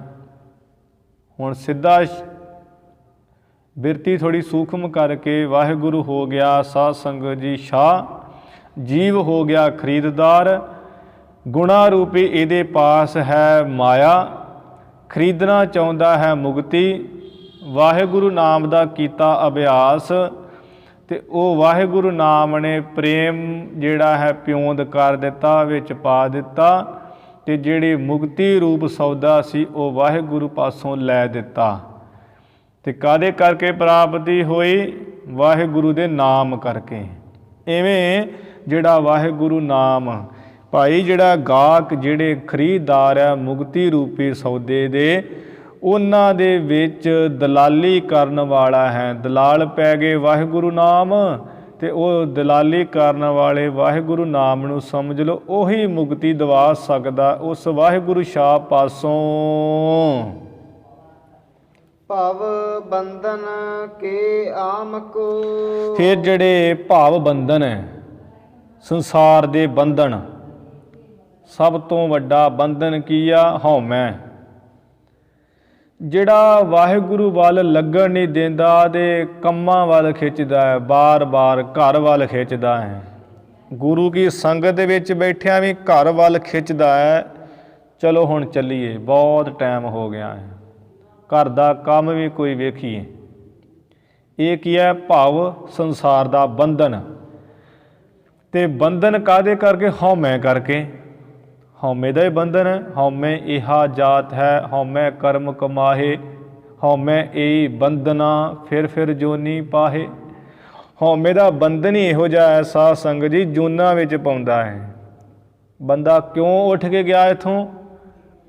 ਚਲੋ ਘਰ ਦਾ ਵੇਖੀਏ, ਮੇਰੇ ਬੱਚੇ ਵਹਿੰਦੇ ਹੋਣਗੇ, ਮੇਰੀ ਘਰ ਵਾਲੀ ਵਹਿੰਦੀ ਹੋਊਗੀ। ਉਹ ਕੀ ਹੈ? ਜਿਹੜੀ ਮੈਂ ਮੇਰੀ ਹੈ, ਇਹ ਹਉਮੈ ਹੈ। ਉਹ ਮੈਂ ਮੇਰੀ ਕਰਕੇ ਹੀ ਸਾਧ ਸੰਗਤ ਜੀ ਮਹਾਰਾਜ ਬਚਨ ਹੈ, ਹਉਮੈ ਏਈ ਬੰਧਨਾ ਫਿਰ ਜੋਨੀ ਪਾਹੇ। ਸੰਗਤ ਛੱਡ ਭੱਜਿਆ ਤੇ ਉਧਰ ਖਿੱਚਿਆ ਗਿਆ ਬੰਧਨਾ ਕਰਕੇ, ਫਿਰ ਸੰਗਤ ਵਿੱਚ ਵੀ ਆਇਆ ਨਹੀਂ ਜਾਂਦਾ। ਐਸੀ ਸਾਖੀ ਵੀ ਇੱਕ ਹੈ। ਉਹ ਸਿੱਖ ਵੀ ਗੁਰੂ ਅਰਜਨ ਸਾਹਿਬ ਮਹਾਰਾਜ ਜੀ ਦੀ ਹਜ਼ੂਰੀ ਵਿੱਚ ਪਹਿਲਾਂ ਤੇ ਬੜਾ ਆਉਂਦਾ ਸੀ, ਜਦੋਂ ਬਾਲ ਬੱਚੇ ਹੋ ਗਏ ਤੇ ਫਿਰ ਉਹ ਮੱਥਾ ਟੇਕ ਕੇ ਵਾਪਸ ਜਾਣ ਲੱਗਾ। ਮਹਾਰਾਜ ਜੀ ਕਹਿਣ ਲੱਗੇ ਵੀ ਭਾਈ ਹੁਣ ਤੂੰ ਬੈਠਦਾ ਨਹੀਂ, ਕੀ ਗੱਲ ਹੈ? ਕਹਿੰਦਾ ਹਾਂਜੀ ਮਹਾਰਾਜ ਜੀ, ਘਰ ਚੱਲੀਏ, ਉਹ ਬੱਚੇ ਹੈ ਉਹਨਾਂ ਦਾ ਵੀ ਵੇਖਣਾ ਪੈਂਦਾ ਹੈ, ਕਮਾਉਂਦਾ ਹਾਂ, ਫਿਰ ਉਹ ਖਾਂਦੇ ਹੈ। ਗੁਰੂ ਜੀ ਨੇ ਬੜਾ ਸਮਝਾਇਆ ਸੀ। ਸਾਖੀ ਥੋੜ੍ਹੀ ਲੰਮੇਰੀ, ਸਮਾਂ ਆਪਣੇ ਕੋਲ ਥੋੜ੍ਹਾ ਹੈ। ਤੇ ਇਹ ਜਿਹੜਾ ਹਉਮੈ ਹੈ ਇਹੀ ਬੰਧਨ ਹੈ, ਤੇ ਬੰਧਨਾਂ ਕਰਕੇ ਹੀ ਸਾਧ ਸੰਗਤ ਜੀ ਹਉਮੈ ਕਰਕੇ ਜਨਮ ਹੈ। ਤੇ ਸੰਸਾਰ ਦੇ ਬੰਧਨਾਂ ਜਿਹੜਾ ਹਉਮੈ ਰੂਪੀ ਰੋਗ ਹੈ, ਹਉਮੈ ਦੀਰਘ ਰੋਗ ਹੈ, ਵੱਡਾ ਰੋਗ ਹੈ ਮੈਂ ਮੇਰੀ ਦਾ। ਇਸ ਰੋਗ ਨੂੰ ਅੱਗੇ ਪੜੋ। ਆਖੇ ਭੇਖਜ ਚਾਰ। ਵਾਹਿਗੁਰੂ ਨਾਮ ਦੇ ਜਿਹੜੇ 4 ਅੱਖਰ ਬੜੇ ਸੁੰਦਰ ਹੈ। ਭੇਖਜ ਕਹੀਏ ਦਵਾਈ ਦਾ ਕੰਮ ਕਰਦੇ, ਵਾਹਿਗੁਰੂ ਨਾਮ ਦੇ ਅੱਖਰ ਦਵਾਈ ਦਾ ਕੰਮ ਕਰਦੇ ਹੈ। ਤੇ ਆਖੈ ਜੋ ਖੈ ਨਾ ਹੋਵੇ, ਭਾਵ ਆਪਣਾ ਅਸਰ ਕੀਤੇ ਤੋਂ ਬਿਨਾਂ ਬਿਰਥਾ ਨਾ ਜਾਵੇ, ਉਹ ਦਵਾਈ ਹੈ ਪਰਮੇਸ਼ਰ ਦਾ ਵਾਹਿਗੁਰੂ ਦਾ ਨਾਮ। ਸਰਬ ਰੋਗ ਕਾ ਔਖਦ ਨਾਮ। 4 ਪ੍ਰਕਾਰ ਦੀਆਂ ਸਾਧ ਸੰਗਤ ਜੀ ਵੈਦ ਮਤ ਮੁਤਾਬਕ ਜਿਹੜੀਆਂ ਔਸ਼ਧੀਆਂ ਦਵਾਈਆਂ ਮੰਨੀਆਂ ਗਈਆਂ ਹੈ।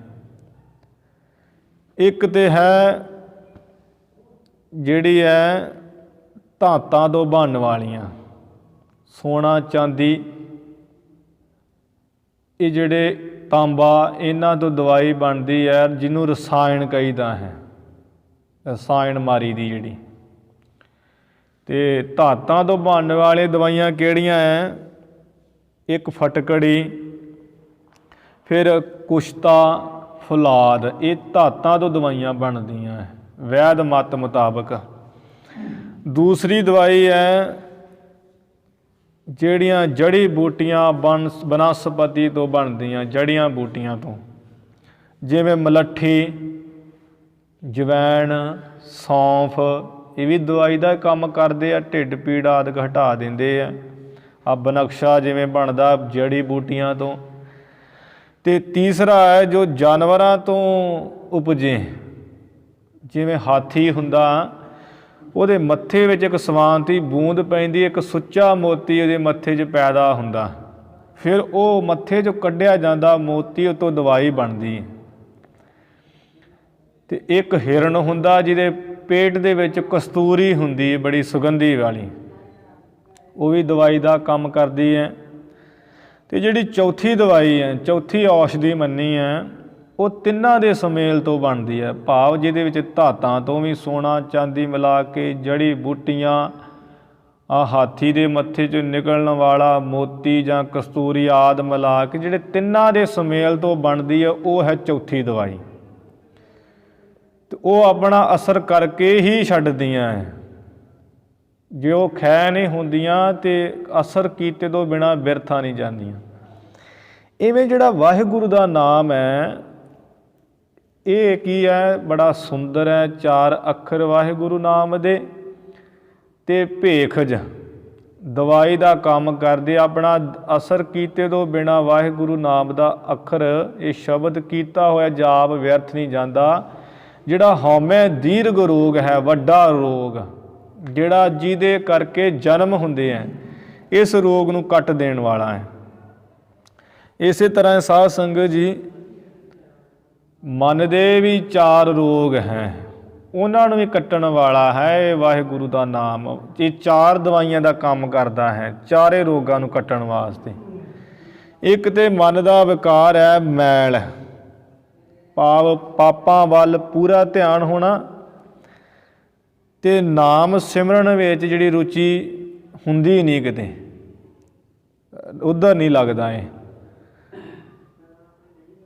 ਕਿ ਜਿਹੜਾ ਪਾਪ ਅੰਦਰ ਜਦੋਂ ਨਾਮ ਜਪਦੇ ਹਾਂ, ਜਿਹੜੇ ਅਸੀਂ ਨਾਮ ਨਹੀਂ ਜਿਵੇਂ ਜਪਦੇ, ਤੇ ਮਨ 'ਚ ਬੜੇ ਪਾਪ ਹੈ, ਬੜੀਆਂ ਮੈਲਾਂ ਹੈ। ਪਾਪਾਂ ਵੱਲ ਤੇ ਪੂਰੀ ਰੁਚੀ ਹੈ, ਤੇ ਸਿਮਰਨ ਵੱਲ ਮਾਸਾ ਰੁਚੀ ਨਹੀਂ ਹੈ। ਪਰ ਵਾਹਿਗੁਰੂ ਨਾਮ ਜਪਾਂਗੇ ਤੇ ਜਿਹੜਾ ਮਨ ਦਾ ਇਹ ਵਿਕਾਰ ਹੈ, ਮੈਲ ਪਾਪਾਂ ਦੀ, ਇਹ ਦੂਰ ਹੋ ਜਾਂਦੀ ਹੈ, ਤੇ ਰੁਚੀ ਵਾਹਿਗੁਰੂ ਦੇ ਨਾਮ 'ਚ ਲੱਗਦੀ ਹੈ। ਦੂਸਰਾ ਕੀ ਹੈ ਮਨ ਦਾ ਵਿਕਾਰ? ਵਿਕਸ਼ੇਪ।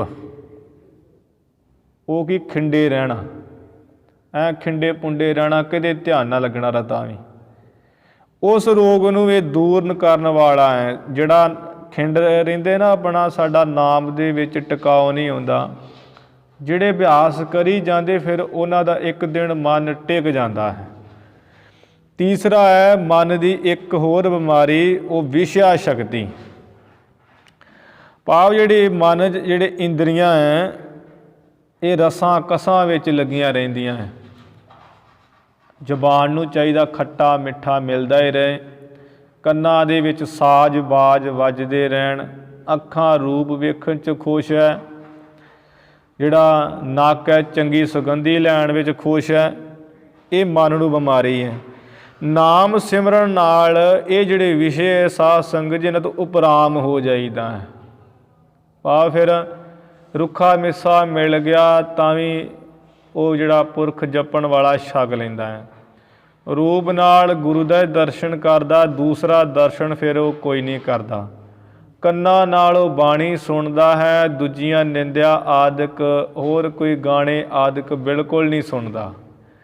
ਰਸਨਾ ਨਾਲ ਉਹ ਸਿਮਰਨ ਕਰਦਾ ਹੈ, ਹੋਰ ਉਹ ਵਾਧੂ ਦੀਆਂ ਗੱਲਾਂ ਨਹੀਂ ਕਰਦਾ। ਇਵੇਂ ਮਨ ਉਪਰਾਮ ਹੋ ਜਾਂਦਾ ਇਹਨਾਂ ਚੀਜ਼ਾਂ ਤੋਂ। ਇਹ ਵਾਹਿਗੁਰੂ ਦਾ ਨਾਮ ਕੰਮ ਕਰਦਾ। ਚੌਥਾ ਜਿਹੜਾ ਹੈ ਮਨ, ਜਿਹੜਾ ਸਾਧ ਸੰਗਤ ਜਿਹੜੇ ਚੰਗੇ ਗੁਣਾਂ ਤੋਂ ਬੜਾ ਕਮਜ਼ੋਰ ਹੈ, ਬੜਾ ਕਮਜ਼ੋਰ ਹੈ, ਤੇ ਪਰਮਾਤਮਾ ਨਾਲ ਲੱਗੇ ਰਹਿਣ ਤੋਂ ਬੜਾ ਨਿਤਾਣਾ ਹੈ, ਭਾਵ ਲੱਗਣਾ ਨਹੀਂ ਚਾਹੁੰਦਾ। ਜਿਹੜਾ ਵਾਹਿਗੁਰੂ ਦਾ ਅਭਿਆਸ ਨਾਮ ਦਾ ਕਰਦਾ ਹੈ, ਉਹਦੇ ਵਿੱਚ ਜਿਹੜੇ ਆਸਰੀ ਸੰਪਦਾ ਕਾਮ ਕ੍ਰੋਧ ਲੋਭ ਮੋਹ ਹੰਕਾਰ, ਇਹ ਤੇ ਜਾਂਦੇ ਭੱਜ, ਤੇ ਸ਼ੁਭ ਗੁਣ ਸਤ ਸੰਤੋਖ ਦਇਆ ਧਰਮ ਧੀਰਜ ਖਿਮਾ ਇਹ ਆ ਜਾਂਦੀ ਹੈ। ਤੇ ਨਾਲ ਕੀ ਹੁੰਦਾ ਹੈ? ਜਿਹੜਾ ਮਨ ਲੱਗਣਾ ਨਹੀਂ ਸੀ ਚਾਹੁੰਦਾ ਪਰਮੇਸ਼ਰ ਦੇ ਨਾਮ ਵਿੱਚ, ਫਿਰ ਉਹ ਸਦਾ ਵਰਤ ਲੱਗ ਜਾਂਦਾ ਹੈ। ਇਵੇਂ ਜਿਹੜੇ 4 ਰੋਗ ਹੈ ਮਨ ਨੂੰ ਲੱਗੇ ਹੋਏ, ਉਹਨਾਂ ਨੂੰ ਇਹ ਵਾਹਿਗੁਰੂ ਨਾਮ ਦੇ ਜਿਹੜੇ 4 ਅੱਖਰੇ ਸੁੰਦਰ ਸ਼ਬਦ ਵਾਹਿਗੁਰੂ ਗੁਰਮੰਤਰ ਹੈ, ਇਹ 4 ਦਵਾਈਆਂ ਦਾ ਕੰਮ ਕਰਦਾ ਹੈ।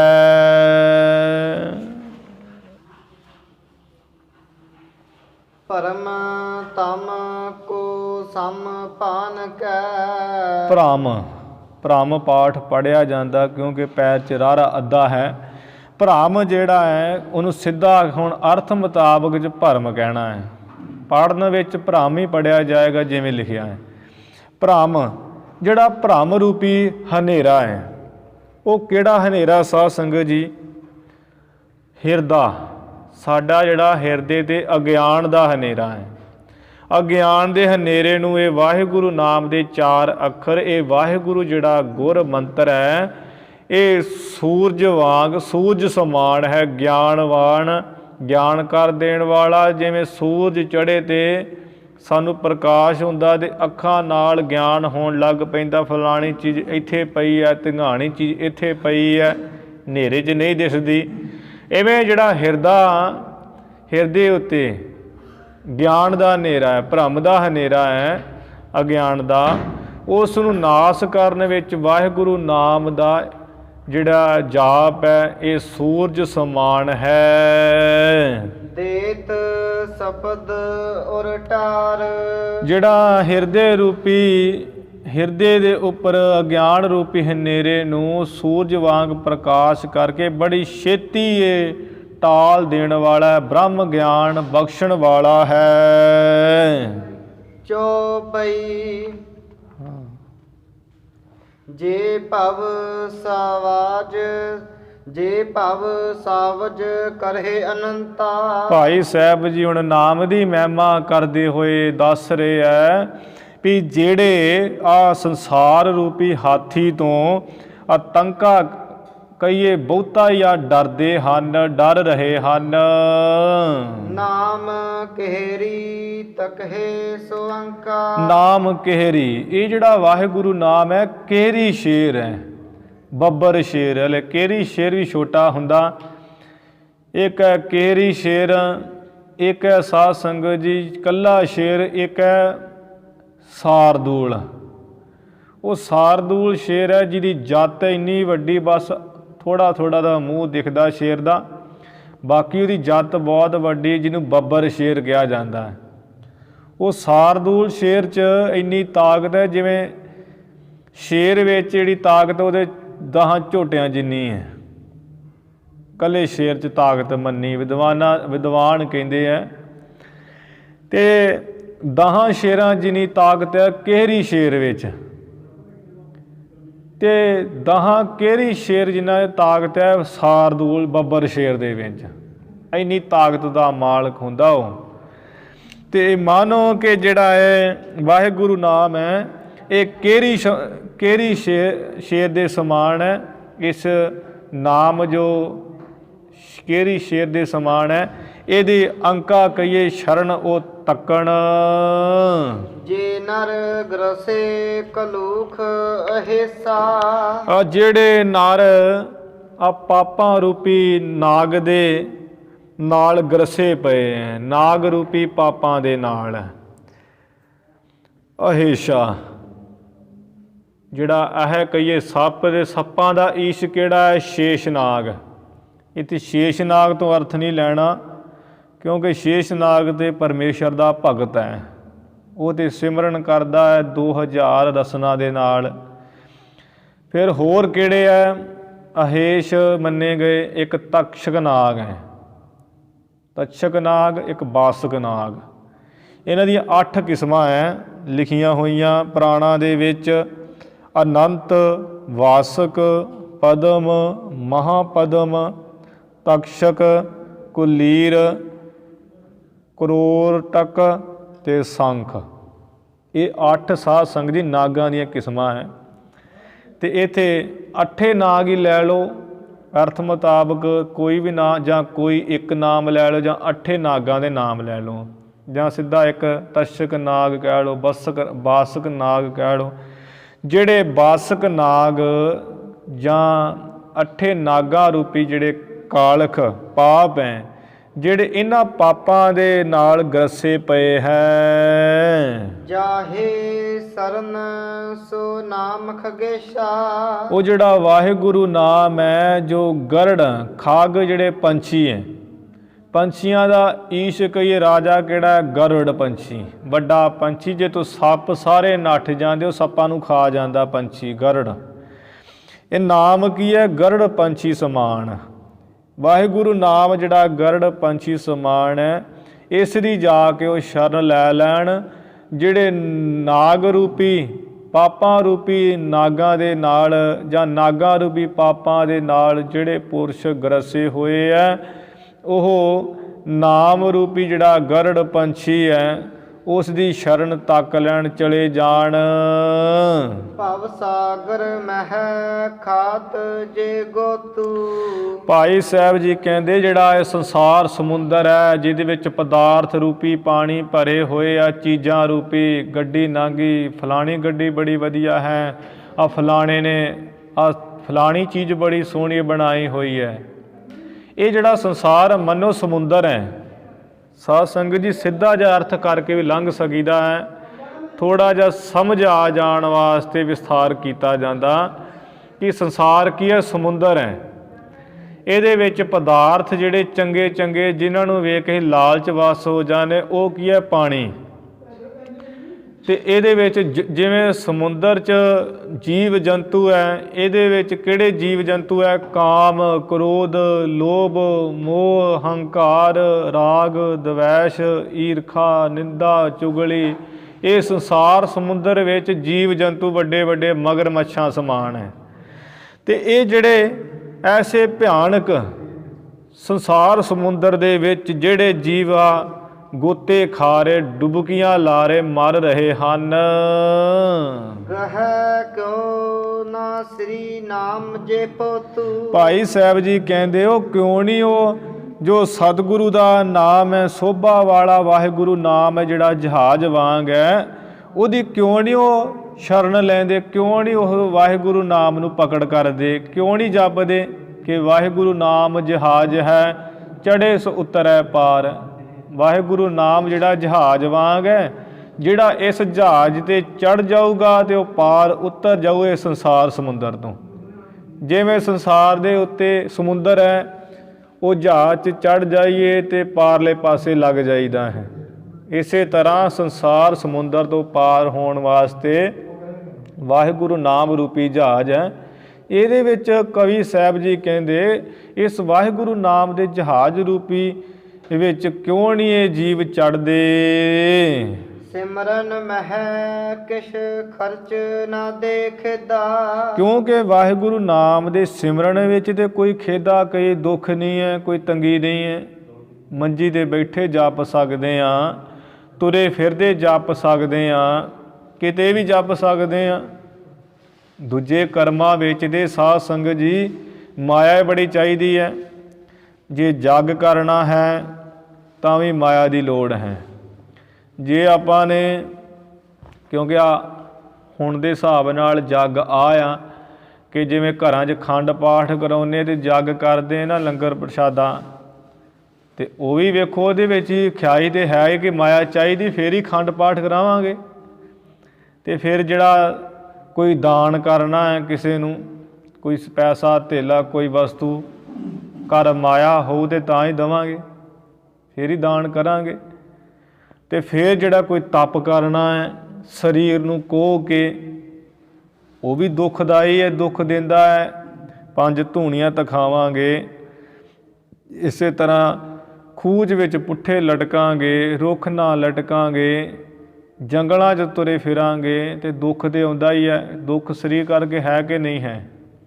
ਕਵੀ ਸਾਹਿਬ ਜੀ ਕਹਿੰਦੇ ਜਿਹੜਾ ਵਾਹਿਗੁਰੂ ਨਾਮ ਦਾ ਸਿਮਰਨ ਹੈ ਭਾਈ, ਇਹਦੇ ਵਿੱਚ ਤੇ ਕੋਈ ਖਰਚ ਨਹੀਂ ਹੈ, ਨਾ ਕੋਈ ਖਰਚ, ਕੋਈ ਮੁੱਲ ਲੱਗਦਾ ਹੈ, ਨਾ ਕੋਈ ਦੁੱਖ ਹੈ।